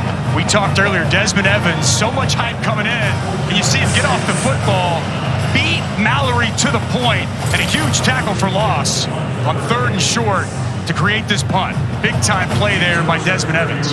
And smart by him too, Dusty, because the quarterback's not a running threat, so you don't have to worry about him.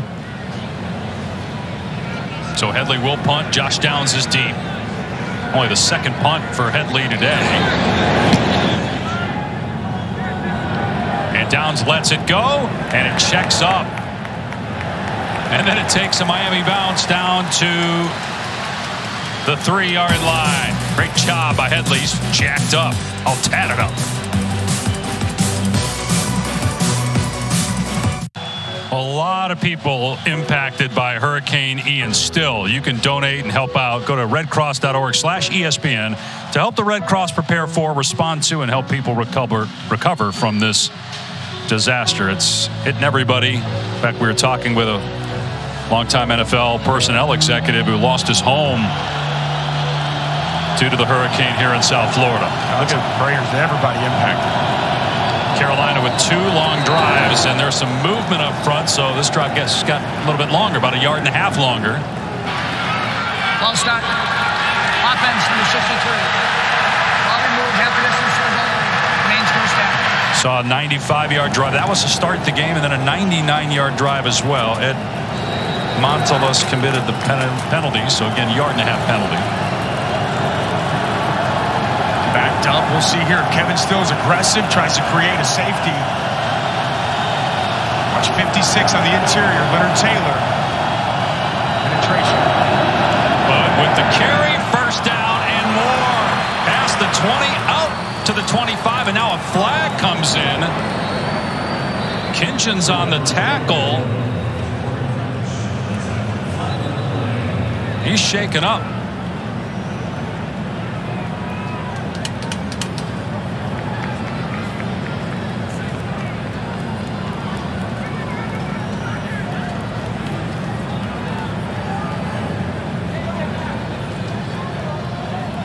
Be on Carolina based off of some of the reactions we're seeing. Holding offense number 18. So again, you get the first down, but Nesbitt with a holding penalty. Bryson Nesbitt down the field. I don't think that was a hold. It's a good block. Looked like a pancake to me. Just throws him to the ground. That's a poor call by the official. That's a huge run, backed up on your own 1. Nice hole created off the left side and a good piece of running by Hood. That's just a bad call. So because of it being a spot foul, it's 1st and 1 on the 12. I don't know how many times you're going to see a 1st and 1. Out of the backfield, Hood. First down past the 15 and drilled out of bounds by Kinchins. He's back out there after getting shaken up on that last play. They found something here with Caleb Hood. He's become the guy at running back. Saw Hampton, DJ Jones, George Pettaway early in the season, but it's like Hood has settled in as the running back. They've been trying to figure it out, right? Nobody really seized the moment, has really stepped up, and it's been a really nice afternoon here today for Hood. Maye to the air, has a completion to Downs, and he's got a first down. Maye wondered how he would respond with the 2 interceptions and then being backed up, but the freshman, maybe he's settled down a little bit now after those picks. This easy pass in rhythm. Josh Downs, such a precise route runner. I'm talking with Mac Brown. Phil Longo said that, man, he competes, fights, tough as nails. Big-time receiver for this Carolina offense. Maye steps up right into the arms of Keontae Smith, who's played a whale of a game for Miami today. Loss of 4. Darrell Jackson there, too. It's Harvey off the edge, and he forces Maye to step up, and you see Jackson looping around Leonard Taylor on a little inside stunt. That's what happens when you get that edge pressure. You force that quarterback to step up. It's a nice job by Jackson to be there to get Maye to the ground. Complimentary pass rush from defensive end and defensive tackle. So 2nd down and 13. Maye, pump fake. Steps up, and down he goes again at the 15-yard line. He had Smith back there, along with Mesidor. But it's good coverage down the field. Credit to this Hurricane secondary. Maye can't find anybody that's come open. They did a nice job, compressing that pocket, not opening up a running lane for Drake Maye. And a big 3rd down here for this Hurricanes defense as this crowd tries to come to life. 5 sacks for Miami. That D-line starting to feel it. They rush 3 here. Maye steps up, stumbles, and tackled at the 30-yard line. 4th down. But as you mentioned, it's drop 8. So it's zone coverage, eyes on the quarterback. And the moment Drake Maye breaks the pocket and tries to run, excellent job there by Flag and company converging on the quarterback. Well shy of first down yardage. Nice possession there by this Hurricanes defense. Believe it or not, Dave, it's a pretty good defense played here in this 3rd quarter. Yep.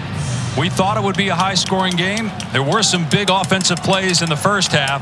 Both defenses have been better here since intermission.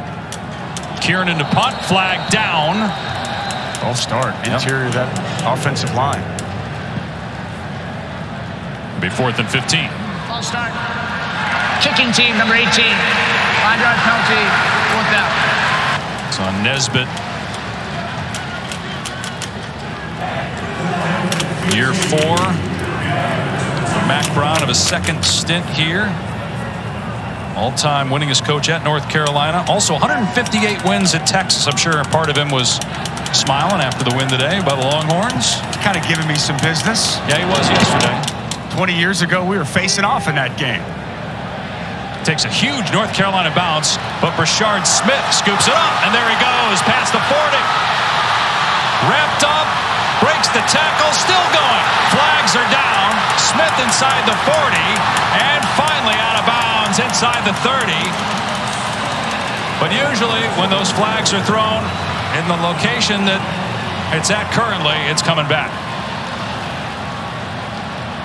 Unfortunate there to draw the flag because an inspired run there by Brashard Smith, who's shaken up on the sideline. During the return, personal foul, illegal blindside block, receiving team number 9. So that negates a huge return. Avery Huff. It's a 45-yard return, but Huff with the penalty for Miami. Blindside blocks. This is a big point of emphasis coming into the season in college football.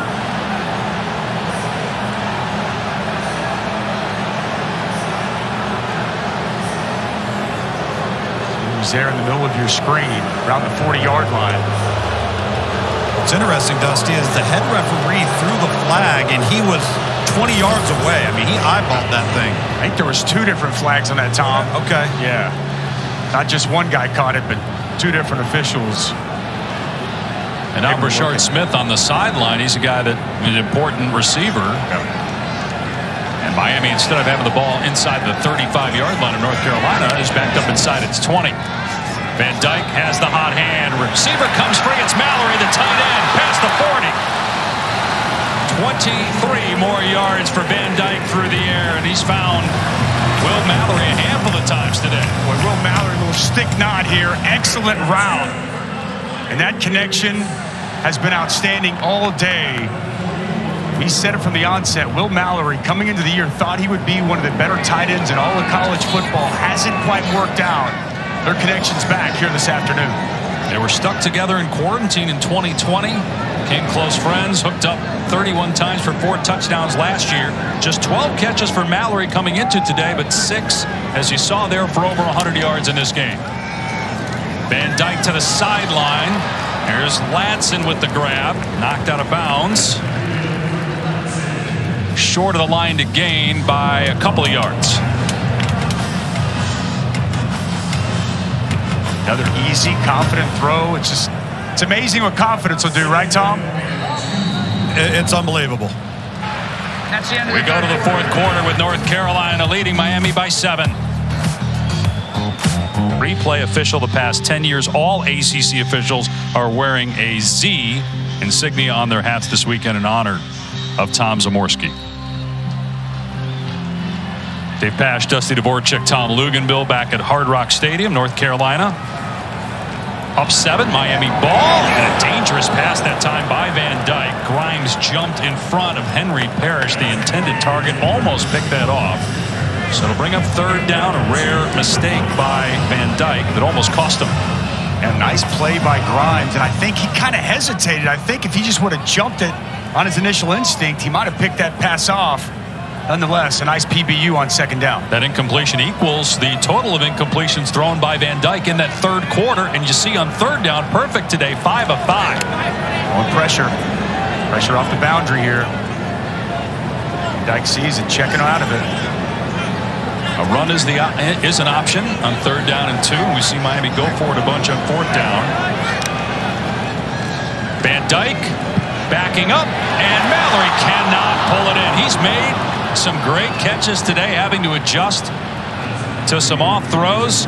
Pressure that time in the face of the quarterback, Cedric Gray. And they brought Gray, and it's an excellent job picking it up by Parrish. And Mallory, such a sure-handed pass catcher, unable to haul that in full extension, but bobbles out of his hands. But Mario Cristobal says it's now or never. Once again, going for it around midfield. Have to get to the 49 of UNC. Showing pressure, heavy pressure here by Gene Chizik. He's brought a lot of pressure in these situations. Last fourth down we saw. And Mario Cristobal is going to call a timeout. Miami takes its pretty first early in timeout. the fourth quarter to have to burn one. We'll see if they reconsider and punt it when we come back.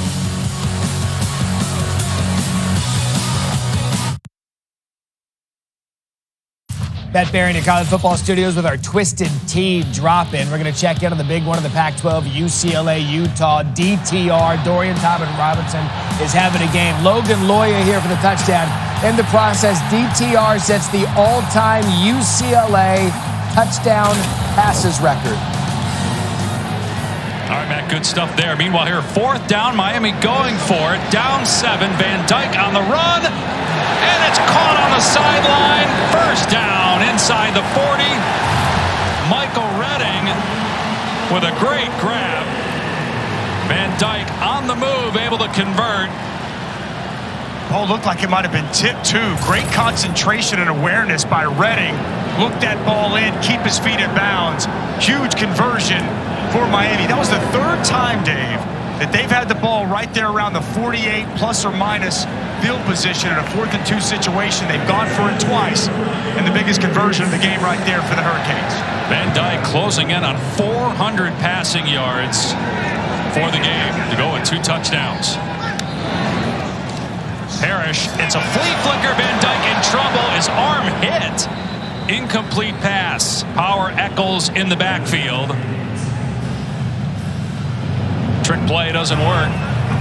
Eccles got such good speed. Excellent job on the blitz. Let's go back to that. This right here, little flea flicker. Power Eccles times it up perfectly. That's pretty good for Van Dyke to get that ball off. Well, what's interesting, I wonder, if he's not hit and he throws that ball, was he outside the pocket? Would there have been intentional grounding there? Looked like it would have gotten back to the line of scrimmage based on where he was throwing it, but looked like he also was still inside the pocket. Van Dyke dumps it off to the 36-yard line for Smith. So it'll be third down. About 6. Another tackle for Power Eccles. Really good there in the underneath zone coverage. Felt exactly where Smith was. A 14th tackle for Power Eccles, a career high.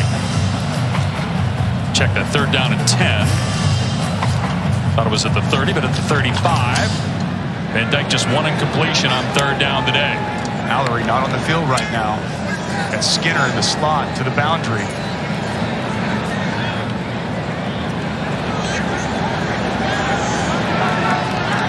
Carolina backing off. The flight clock inside of 5. They already had to burn 1 timeout. Van Dyke throwing on the run. Nice grab.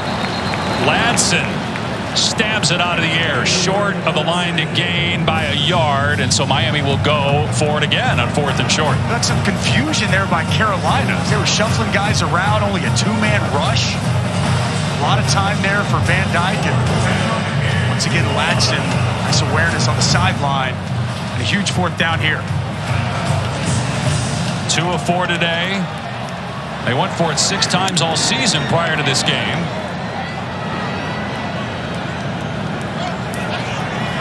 Van Dyke's got the hot hand, but you wonder if they give it to Knighton.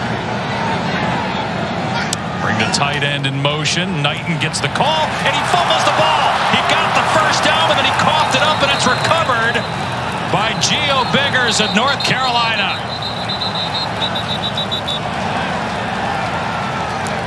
Wow, big mistake here by Knighton. Hole was there, first down was made, and it's an excellent job by Cedric Gray. The linebacker comes in, punches it out. Carolina's on top. Huge takeaway for the Tar Heels. She's a lotus, and I'm the conductor of a magnum opus. Simply braggadocious. Why don't we take it? ESPN College Football is presented by Sling, the TV you love for a price you'll love. North Carolina's won the last 3 meetings in this series. Got more Major League Baseball playoff action for you. 7:30 Eastern, ESPN Deportes, Padres, and Mets. Then 8:30 Eastern time, Phillies, Cardinals, and ESPN2. Congratulations, the Guardians moving on to the ALDS, a 1-0 extra inning 5-hour game earlier here on ESPN2. Now run the ball, Hampton out past the 20-yard line for about 5. Let's go back to this fumble, and Cedric Gray needed to play a big game. They had the first down. You see that right hand punch right on the football. Ball's out. Giovanni Biggers on top of it. Gene Chizik, defensive coordinator for North Carolina, told us those linebackers had to step up. Both Eccles and Gray have been big today. Run it again. Hampton stumbles out to the 26, so it'll be 3rd down and short. Miami trying to milk a little clock here. Are running it the last 2 plays with Omarion Hampton. Miami defense has stepped up and answered the bell in the second half as well. Looked like we're headed towards a shootout. Now these defenses finding a way to get stops. Can Miami get another on 3rd down? And can Drake Maye find some of that magic again? They're going to keep it on the ground. Hampton gets the first down, tumbles forward to the 33, so straight ahead. They're able to pick up 3rd and short. And that's a nice job inside by Corey Gaynor, the center, and right guard William Barnes. And as the Tar Heel is on the ground, looks like an offensive lineman hops up. The center, Corey Gaynor, was a great player from Miami, 3-time starter, transfers to North Carolina from the Miami area. He's been a key piece to this offensive line. A nice block and a crucial 3rd down. Spencer Rollin lost his shoe. That's why he was on the ground. Good job at the point of attack by Miami this time. Nowhere to go for Hampton. Leonard Taylor in there. Got an injured Miami Hurricane. Nigel Kelly, a true freshman from Fort Lauderdale, is down.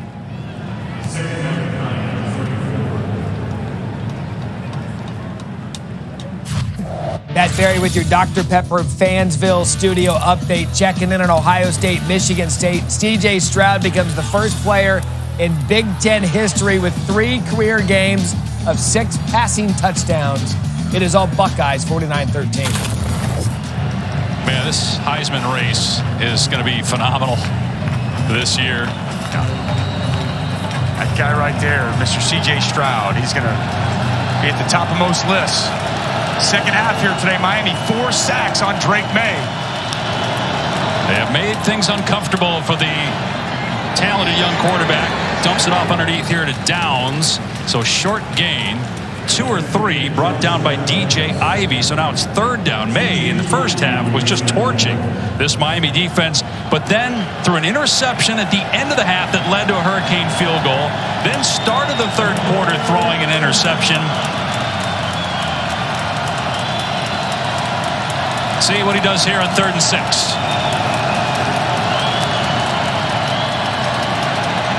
He steps up. And to the sideline it goes. And it's a first down for Morales. Out to the 45-yard line for 9 yards. What's a great job of Maye stepping up. You're going to see a window opens up. He slides to the left, keeps his eyes down the field, locates Morales on the near side. The coverage was too far away. And a huge pickup on 3rd down. It's just a great job moving away from the pressure and locating your target. Maye again to the air, forced out of the pocket to his right. And then throws it away. Agude was tracking the quarterback. Maye got out of there. 2nd and 10. Drake Maye, who won the job in camp. The coaches said it was really close. Mac Brown told us a story of Drake calling him while he was on the golf course a couple years ago to tell him that he was going to Alabama. But Mac said, that's fine, but there's a scholarship here for you, young man, if you want it. Don't give up on us. North Carolina started winning. Drake Maye changed his mind. Maye, what a throw that was. He pumped to the flat and then threw a bullet to Josh Downs for a first down. Absolutely. In this pump fake, it's going to move Corey Flagg out of the screen, opens up that window, and a dart to Josh Downs. Good strong hands going behind him to complete that catch. Drake Maye, most guys have to reload to make that throw. He just pumps and then throws it right again. Going to hand it off on the delay, and Hampton is grabbed by 3 Miami defenders, led by Harrison Hunt. Pickup of 2. The clock is moving. 9 minutes and counting. Again, Miami had to burn a timeout on a 4th down play. Make sure that they had the right play called, so just 2 left for them. This is play 10 of a drive that's taken about 3.5 minutes.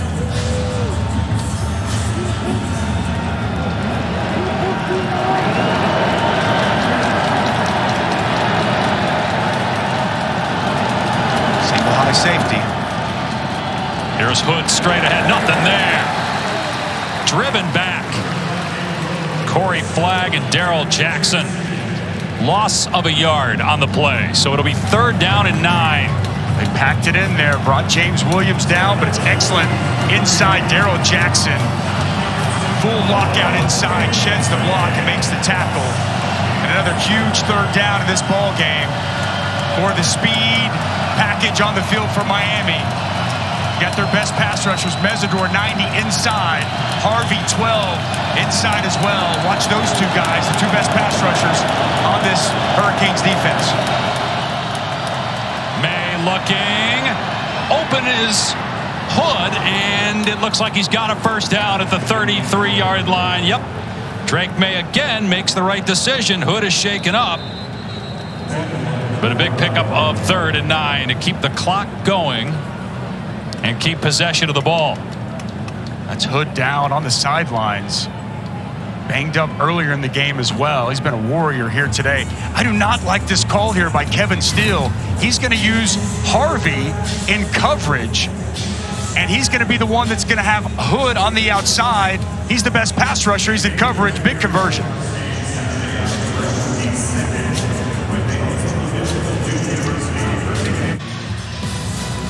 Our Saturday night football game presented by Capital One. Number 5 Clemson in action taking on Boston College. 7:30 Eastern. ABC and the ESPN app. Dave Pasch, Dusty Dvorak, Tom Luganville back here in Miami. A big 3rd down conversion. 3rd and 9 that North Carolina just picked up. See if they try to take the clock down and run the ball. Nope. Quarterback draw. Maye inside the 30 and dives past the 20 for a first down. He's a very good runner. He's got 3 rushing touchdowns and averages over 50 rushing yards per game. Well called here by Phil Longo. How about the block 65, the center, Corey Gaynor, against his old team? Quarterback just gets right behind him, gets that key block on Corey Flagg, and a big first down. Going to run Hampton, and he's thrown down after a gain of 1. A little surprised they're not milking the clock a little bit more. I think yes. Back up to the line of scrimmage real quick. There was over 20 seconds left on the play clock there when they snapped it. But to your point on the great call on the quarterback run by Maye, we had not seen that yet. He was a great high school basketball player. It told us he loved playing point guard, and he thinks that's why he's adjusted to college football, and he sees the field so well. Yeah. Because he was a really good point guard in high school. Love that comment by him. Multi-sport athlete.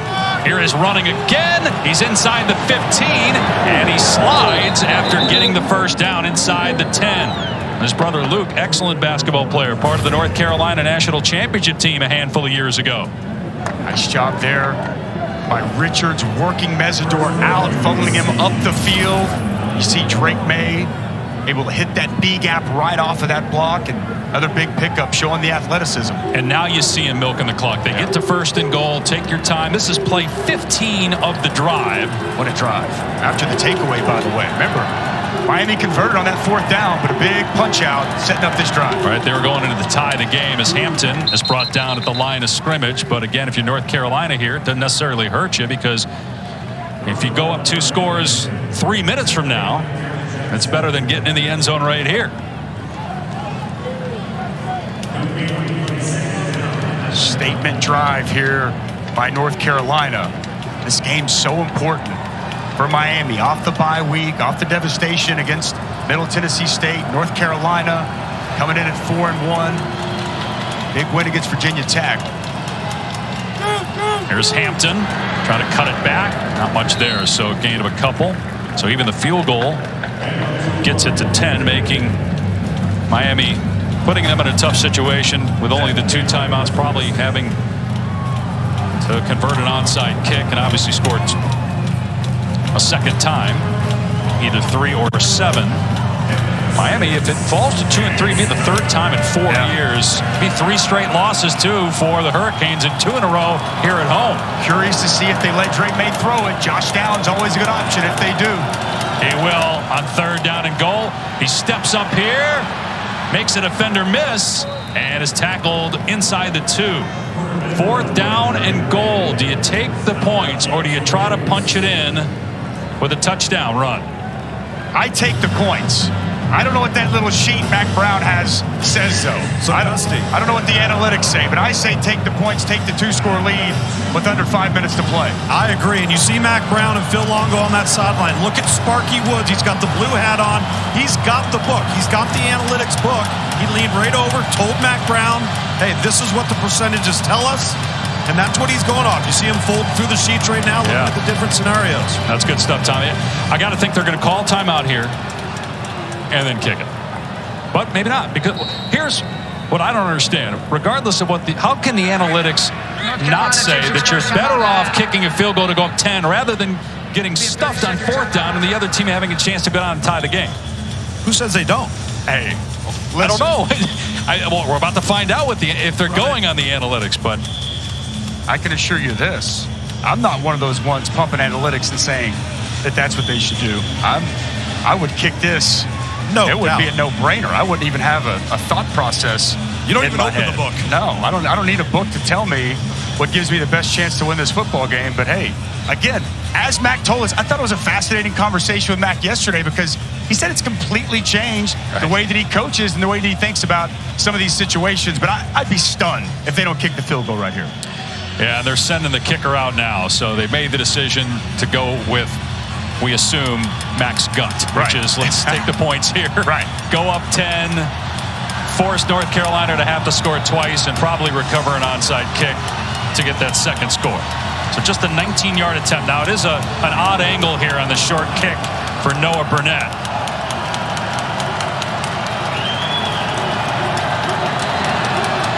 He's 5 for 6 on the season.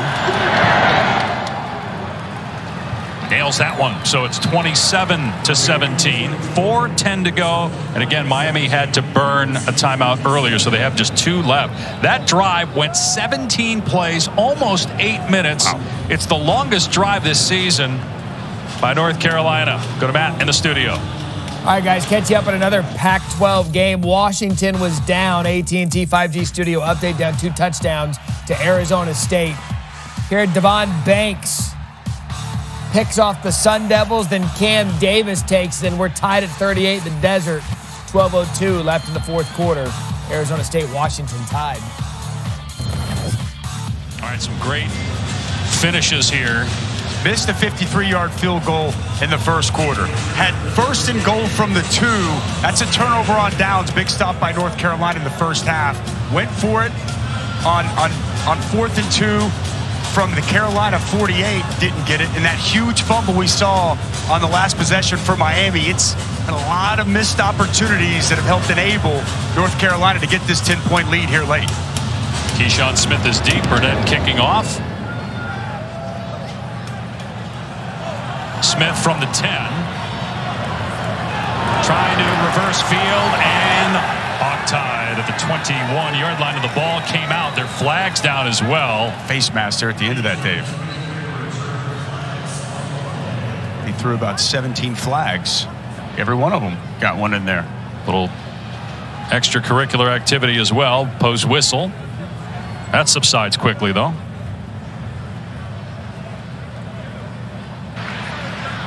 Personal foul, face mask, kicking team. 15-yard penalty added to the end of the return. First down. That's big for Miami. That's going to put the ball past the 35-yard line. And Hollins here reaching in. Ooh. Face mask is on number 15. That was pretty vicious. Yeah, never let go of it. You saw him with the pull, jerk the neck of Keyshawn Smith. And like you mentioned, now all of a sudden, a much shorter field for this Miami offense to operate. We saw them at the end of the half put up 10 points in under 2 minutes. Van Dyke was great running that 2-minute offense before halftime. They need something similar here to pull off this comeback. Van Dyke closing in on 400 passing yards for the game. Only 6 points have been scored this half, all by North Carolina. Van Dyke throws it downfield, and it's intercepted. Picked off by Cameron Kelly, but there are 3 penalty markers down in the secondary. I think this is going to be on Cedric Gray, Dave. Looked like he was holding, had around Will Mallory on that deep shot. Pass interference, defense, number 33. 15-yard penalty automatic, first down. So that negates the interception. Now the ball's at midfield already. Tell you what, though, that was a dangerous throw down the field. But Cedric Gray, I mean, he's kind of got him around the waist. Yeah, way too much contact. Mallory can't come back to the football. So here's my question, Dusty. If you get 15 to 20 yards, I know in the NFL it's probably a different conversation because kickers are much more reliable, but are you starting to think because you only have the 2 timeouts to make sure you get 3 and get it early? We'll see. Van Dyke dumps it off. And nothing there. Parrish bottled up. Noah Taylor and Rucker team up on the stop. That's a loss on the play. And we got an injured Tar Heel, and it's Noah Taylor.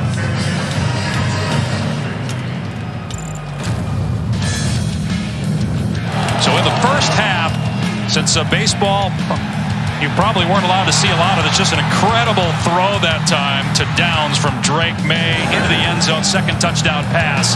Van Dyke responds similarly as he was getting taken down with a touchdown pass. Second interception for Maye. This came early in the third quarter. And then Miami, a chance to tie the game. They get the first down, but a fumble on the play. Knighton coughs it up. Recovered by North Carolina's Biggers. And Maye had the 2 interceptions, still was brilliant in that first half. Van Dyke, great bounce back game for him. But his team is down 10, 3:45 and counting here in the fourth quarter. Loss of 2 on that last play, so 2nd and 12. Van Dyke with time, ball's tipped and incomplete. Parrish could not come up with that, so it's 3rd and 12. Well, off target there for Tyler Van Dyke. Back inside, Parrish unable to adjust to that football and bring it in. Like if you were to put that on the opposite side of his body, he had grass out in front. Maybe pick up a few extra yards, but instead, setting up 3rd and long. We've seen Gene Chizik throughout the course of the day be very aggressive to try to get pressure in Van Dyke's face. Van Dyke's been so good on 3rd down. Just 1 incompletion. Surveying the defense. Floats it in there for a first down inside the 35-yard line to Smith, who was injured earlier, but is back on the field. It looked like that ball got tipped, and Smith caught it. Now there are 2 North Carolina defenders hurt. It was tipped. Looked like it was Ritzy 5 on the inside. How about the concentration by Brashard Smith? Looked that ball in, all wobbly. Huge pickup on 3rd and 12. As that ball somehow finds its way to Smith. A nice job picking up the first down. And then you see at the end there, Biggers and Gray, 2 important players on the defense for North Carolina, both injured as they collided. Dusty, you look at that throw. He threw it so hard that if it hadn't gotten tipped, it might have been intercepted. The tip actually dropped it in the bucket.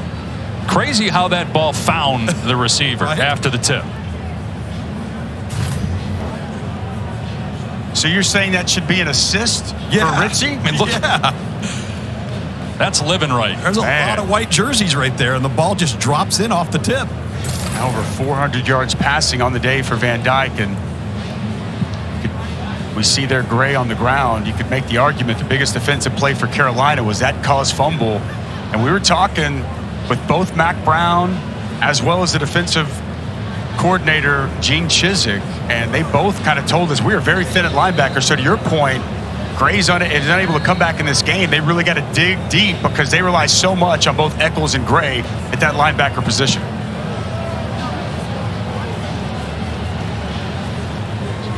So from here, it would be about a 50-yard field goal. You're probably not thinking about it yet, but if you get 5-6 yards, are you starting to think about it just because of the time and score? That way, if you don't get the onside kick, but you get a stop, you still get a possession with reasonable time.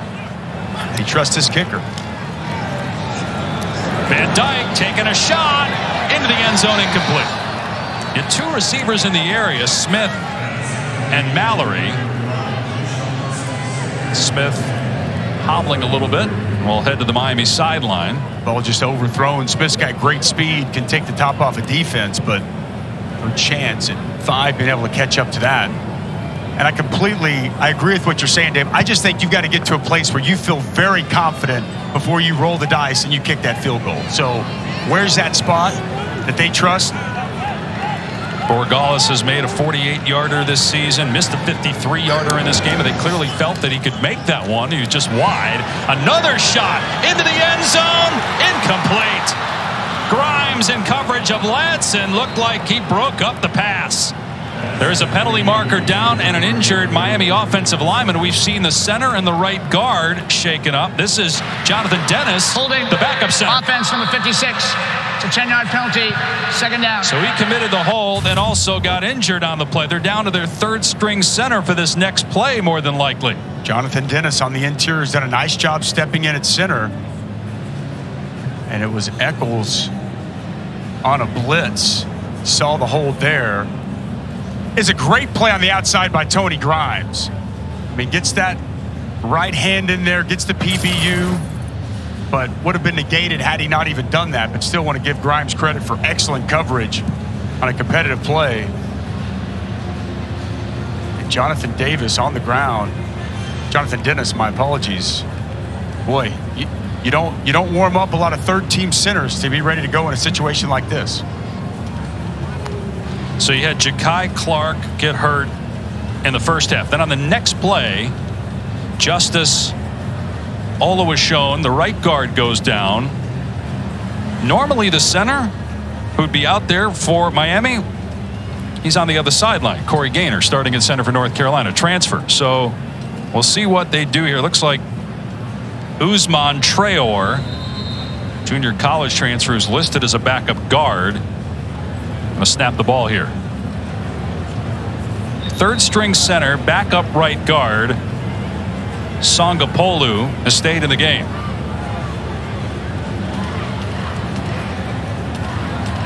Alex Mirabal, one of Mario Cristobal's right-hand men. Excellent offensive lineman, digging into his depth here to try to finish this game. 2nd down and 20. Still 2 timeouts left for Miami. Clock will stop on 1st down to move the chains.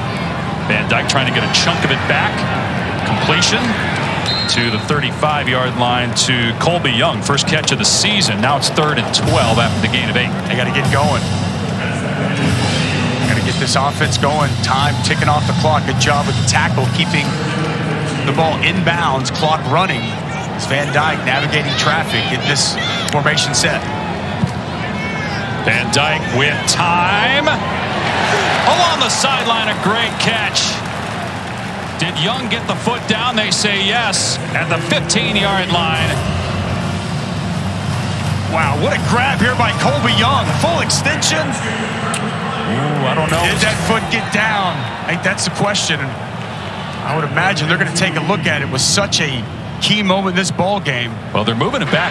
Ruling on the field is an incomplete pass. Okay. So they changed the ruling on the field to an incompletion, and that looked correct because the foot came off the ground before he secured the football. Once his hands were on the football, the foot was off the ground. Set the game clock to 2 minutes, 32 seconds, 2:32. And he lands out of bounds. Well, it's close. I mean, it is really close. And here they're going to elect to kick the field goal. Look one more time here. When that ball, that foot's on the ground. I think his foot's on the ground. Show it to us one more time, guys. Well, the ruling on the field isn't incompletion. You'd have to have indisputable video evidence beyond all doubt to overturn it. Miami. Ruling on the field is an incomplete pass. That play is under further review. You tell me if I'm wrong, Dave. Your eyes are better than mine. You are wearing glasses. I've only got LASIK, so I mean, you tell me. But I thought the foot was, by the time he actually secured. Look right there. Look right there. That's a great shot of it, guys. Excellent job by our camera crew. That's a catch. Yeah. What an effort there by Colby Young.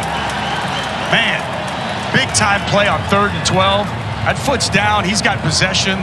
He secures the catch through the ground. They're going to overturn this. That's a catch. By the way, a rope of a throw, too. Oh, great throw by Van Dyke. Wow. He unleashed it, didn't he? So Van Dyke now 438 passing yards to go with 2 touchdowns. And if this is indeed overturned, it's going to go up over 450 on the day.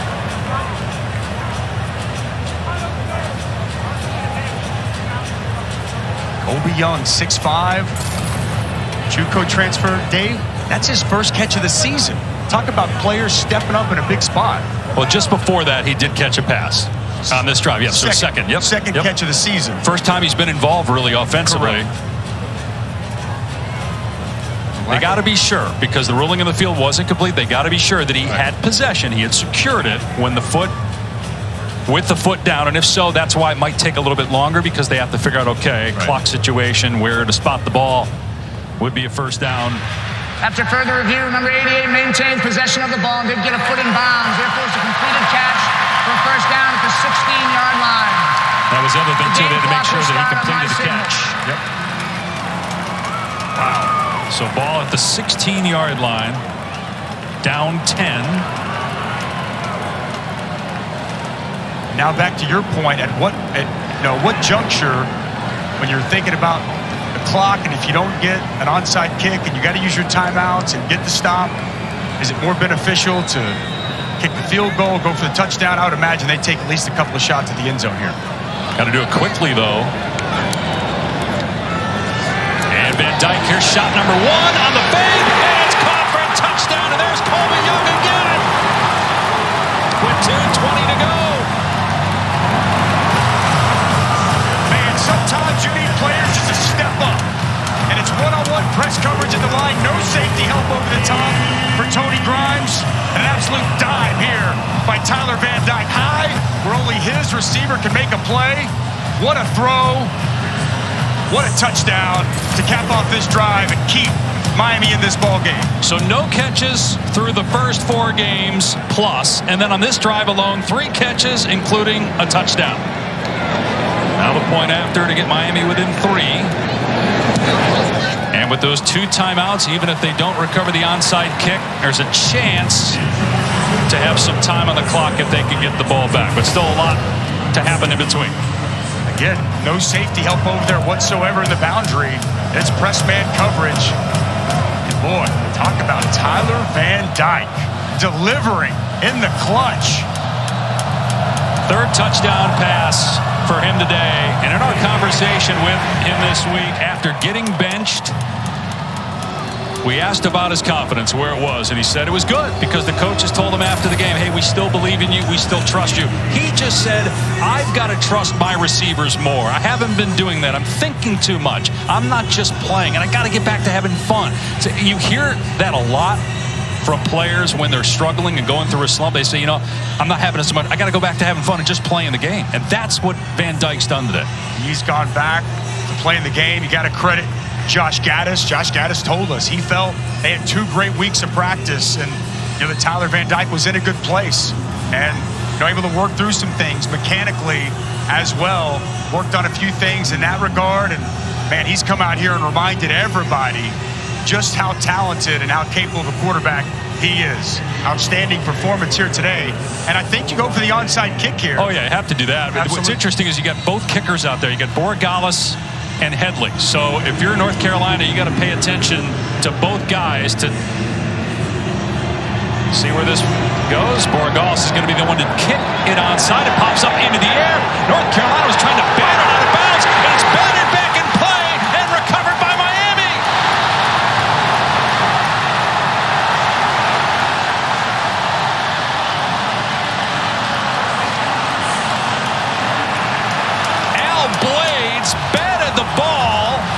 recovered by Miami. Was he in bounds? That's Correct. one thing to take a look at. I think he might have been out of bounds. Regardless, what an effort here. Watch Blades, though. Does he get back in bounds when he hits this ball?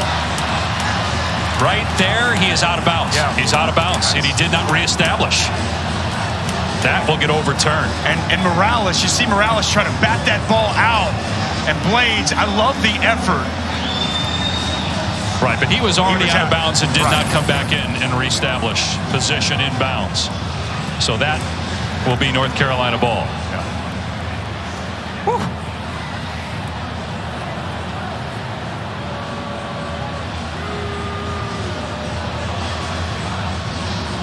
What an outstanding individual effort, though. Wow, love it. And a good onside kick. Got that big hop, got that big bounce like you look for. Moving on the field is a legal recovery by the kicking team. Miami football, first down. Well, this will get looked at by replay, and you have to imagine overturned. I mean, now Blades was out of bounds. You have to come back in bounds and reestablish. You can be out of bounds as an offensive player and jump back in the field of play and touch the football. Yep. If you've reestablished. Right. But if you're out of bounds and you touch the football. Right, correct. Ball's dead. Ball would be dead. It would be North Carolina ball around midfield. Yeah. And he wasn't forced out. Right. He ran out of bounds. Well, he's kind of pushed out. He was trying to avoid. Nah, he's out of stays out 3 steps. He doesn't try to come back in. He's clearly 3-4 steps out of bounds. Like he starts out and then he reestablishes, but then he goes back out of bounds Right there, to get that football. That right foot out of bounds. Probably trying to avoid the North Carolina receiving team member coming at his feet. I think that was the only way he was going to be able to get to that football, Tom. Yeah, I agree with you. That ball had been hit by Morales, and it was so far out of bounds. I don't think there was any way Blades could have gotten to the ball. I respect the heck out of the effort, though, man. That was... Son of the late Al Blades, Benny Blades, is here tonight, part of that 1987 Miami National Championship team. It's being honored at halftime.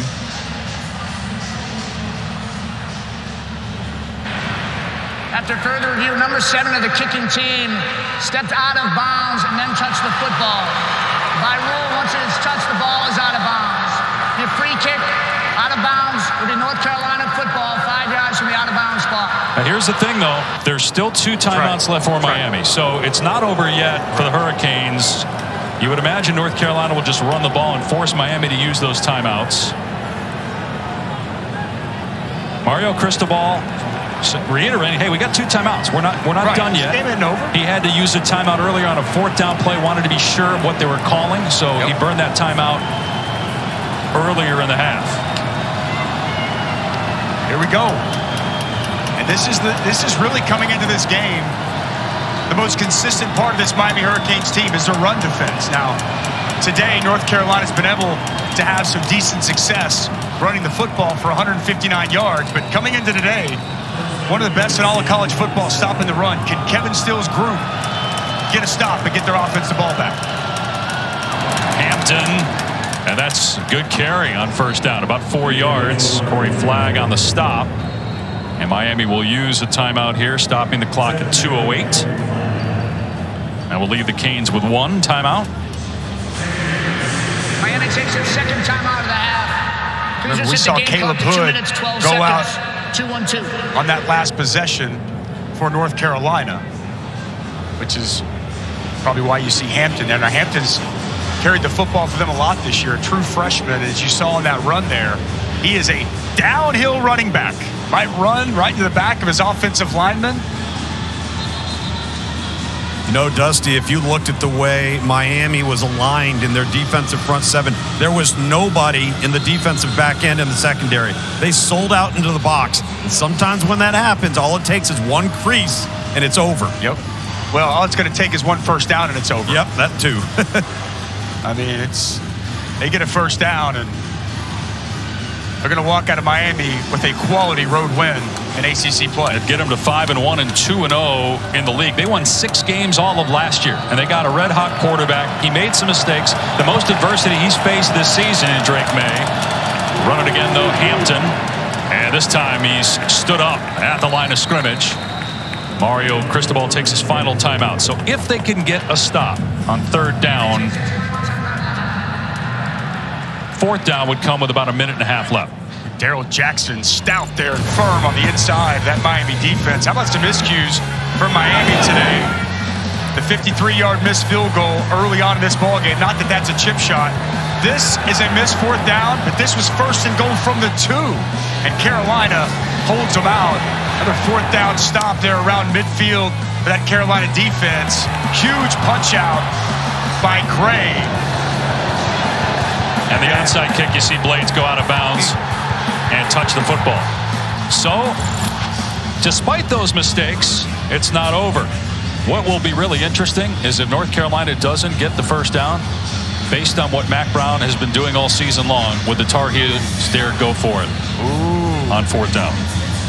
Now you're getting risky. What's that? What? Do you trust your defense? I mean, do you trust your punter to make sure he doesn't punt it into the end zone? Yeah. And what does Mr. Booklet say? What does the analytics say? Let's see what happens first on 3rd down and 5. And I think here's another question. I expect them to run the football, but it wouldn't surprise me if this is a read zone and maybe it's Drake Maye that keeps it and you get outside where those tight ends are over there on the edge. Do you risk a throw, and if an incompletion there, Miami gets an extra 40 seconds out of it, basically. Yep. And here it is on the run. Maye, so he's dropped at the 44, so he lost 2 yards, so now it's 4th and 7. I'm sure North Carolina will punt it with about a minute 20 remaining. Ben Kiernan is in his 4th year as the punter. Normally very reliable. Corey Flagg plays this so well. Watch him shed the block. Gets off the block. Stays square, stays outside. An excellent open field tackle on Drake Maye. He'd love to run that read zone. Get those tight ends out in front. Very well defensed by Corey Flagg. And, man, Tyler Van Dyke, it sure appears he's going to get himself another opportunity. Though, you look out on the field right now, you've got both the offense and the punt team standing on the field. North Carolina takes its 2nd time. I would imagine it's just posturing for Mac Brown, but we'll see. Took the timeout, took the clock down to 1:20, then took the timeout. They lost 2 yards on that 3rd down play. They're going to punt here. Yeah. Woo. We said coming in, it's going to come down to the final possession. Yep. You, Tom, myself, all agreed this was going to be one of the games of the day in college football, and man, has it lived up to it. North Carolina's won both of its 1-score games. Miami 0-1. If Miami loses, the Hurricanes will drop to 2-3. And when you're trying to reestablish yourself at the U, a program like Miami, if somehow Van Dyke can lead them down and put them in a position to kick a field goal to tie to send it overtime or win the game with a touchdown, imagine what that would do for the players, the fan base, which has been waiting. ACC championships for Miami, 0 since joining the league in 2004 and the 1 division title in 2017.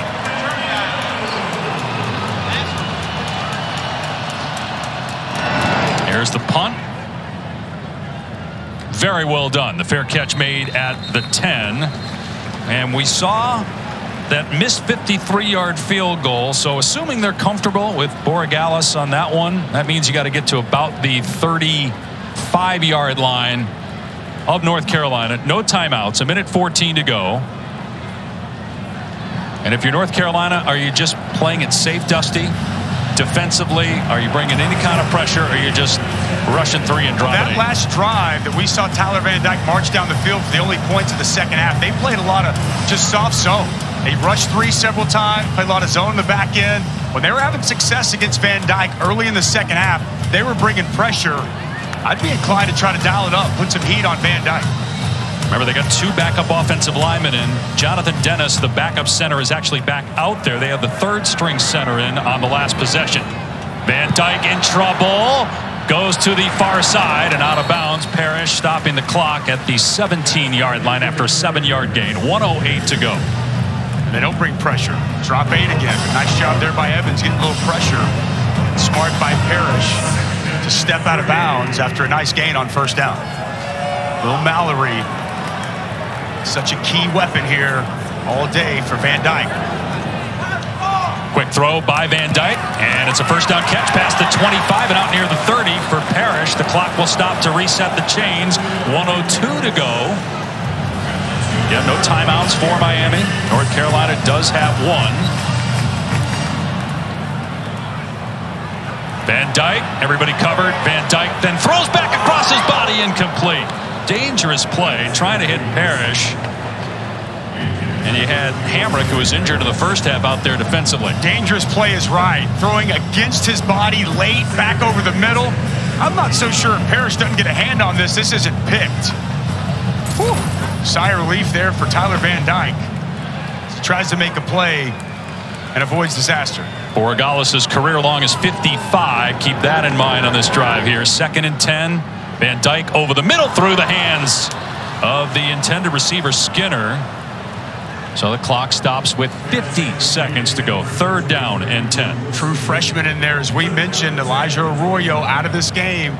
We'd see more Jalil Skinner, ball slightly behind him, but one you'd like to see the talented freshman be able to grab. Look at those numbers on 3rd down for Van Dyke. 8 of 9, 5 first downs. North Carolina bringing a little pressure here. Van Dyke to the sideline. Mallory caught it, but he's short of the line to gain. He's out of bounds at the 35, so he got 6 yards. It'll be 4th down and 4. 46 seconds left. Does get out of bounds, so the clock stops. Allows them not to be in such a hurry. Get the right play called. Get everything set up.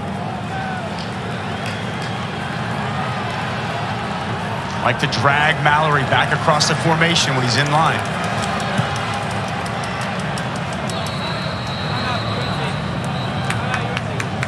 And a whistle. North Carolina does have a timeout. May have just called it here on 4th down. Wanted to see how Miami got set up.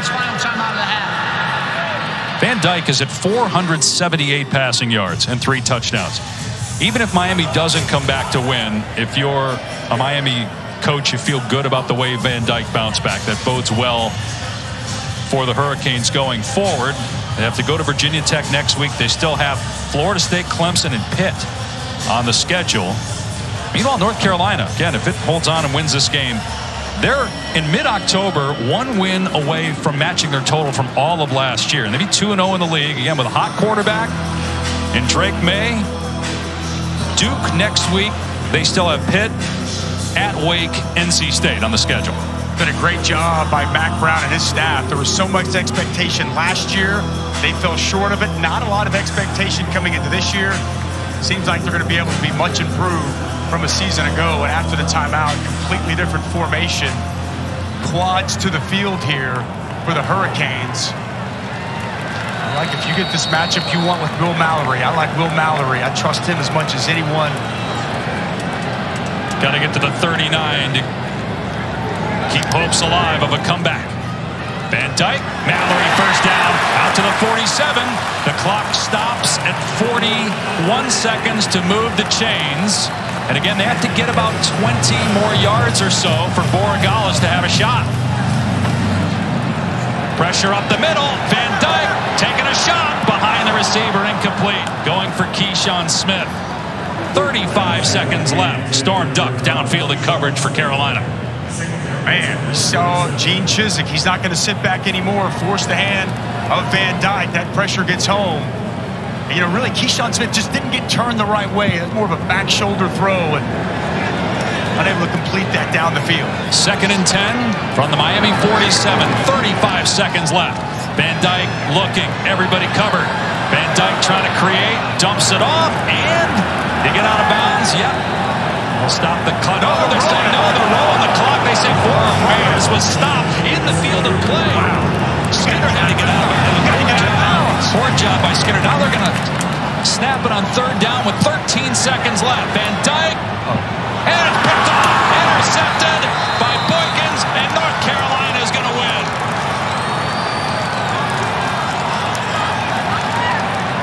Wow.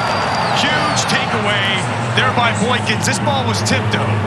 At first, when you first saw it come out, like, how did he miss so bad? He had a receiver looked like was coming open. This ball was tipped at the line of scrimmage. And a huge takeaway for North Carolina after the valiant effort by Van Dyke in Miami. He looked rushed after Skinner didn't get out of bounds. It's Kamen Rucker. Kamen Rucker fights inside, gets his hand up. Looks like he's going to get a piece of this football. Looks like just a fingertip enough to, you saw that ball spinning. And you go back, and he's a true freshman, Dave, but Jaleel Skinner's got to know in that spot. He's got to fight to get out of bounds to stop the clock. What a win here for Carolina. UNC goes to 5-1, 2-0 in conference play. Miami drops to 2-3. For Dusty Dvorak, Tom Luganville, I'm Dave Pasch. Coming up next, college football scoreboard with Matt, Joey, and Jesse. So long from Miami.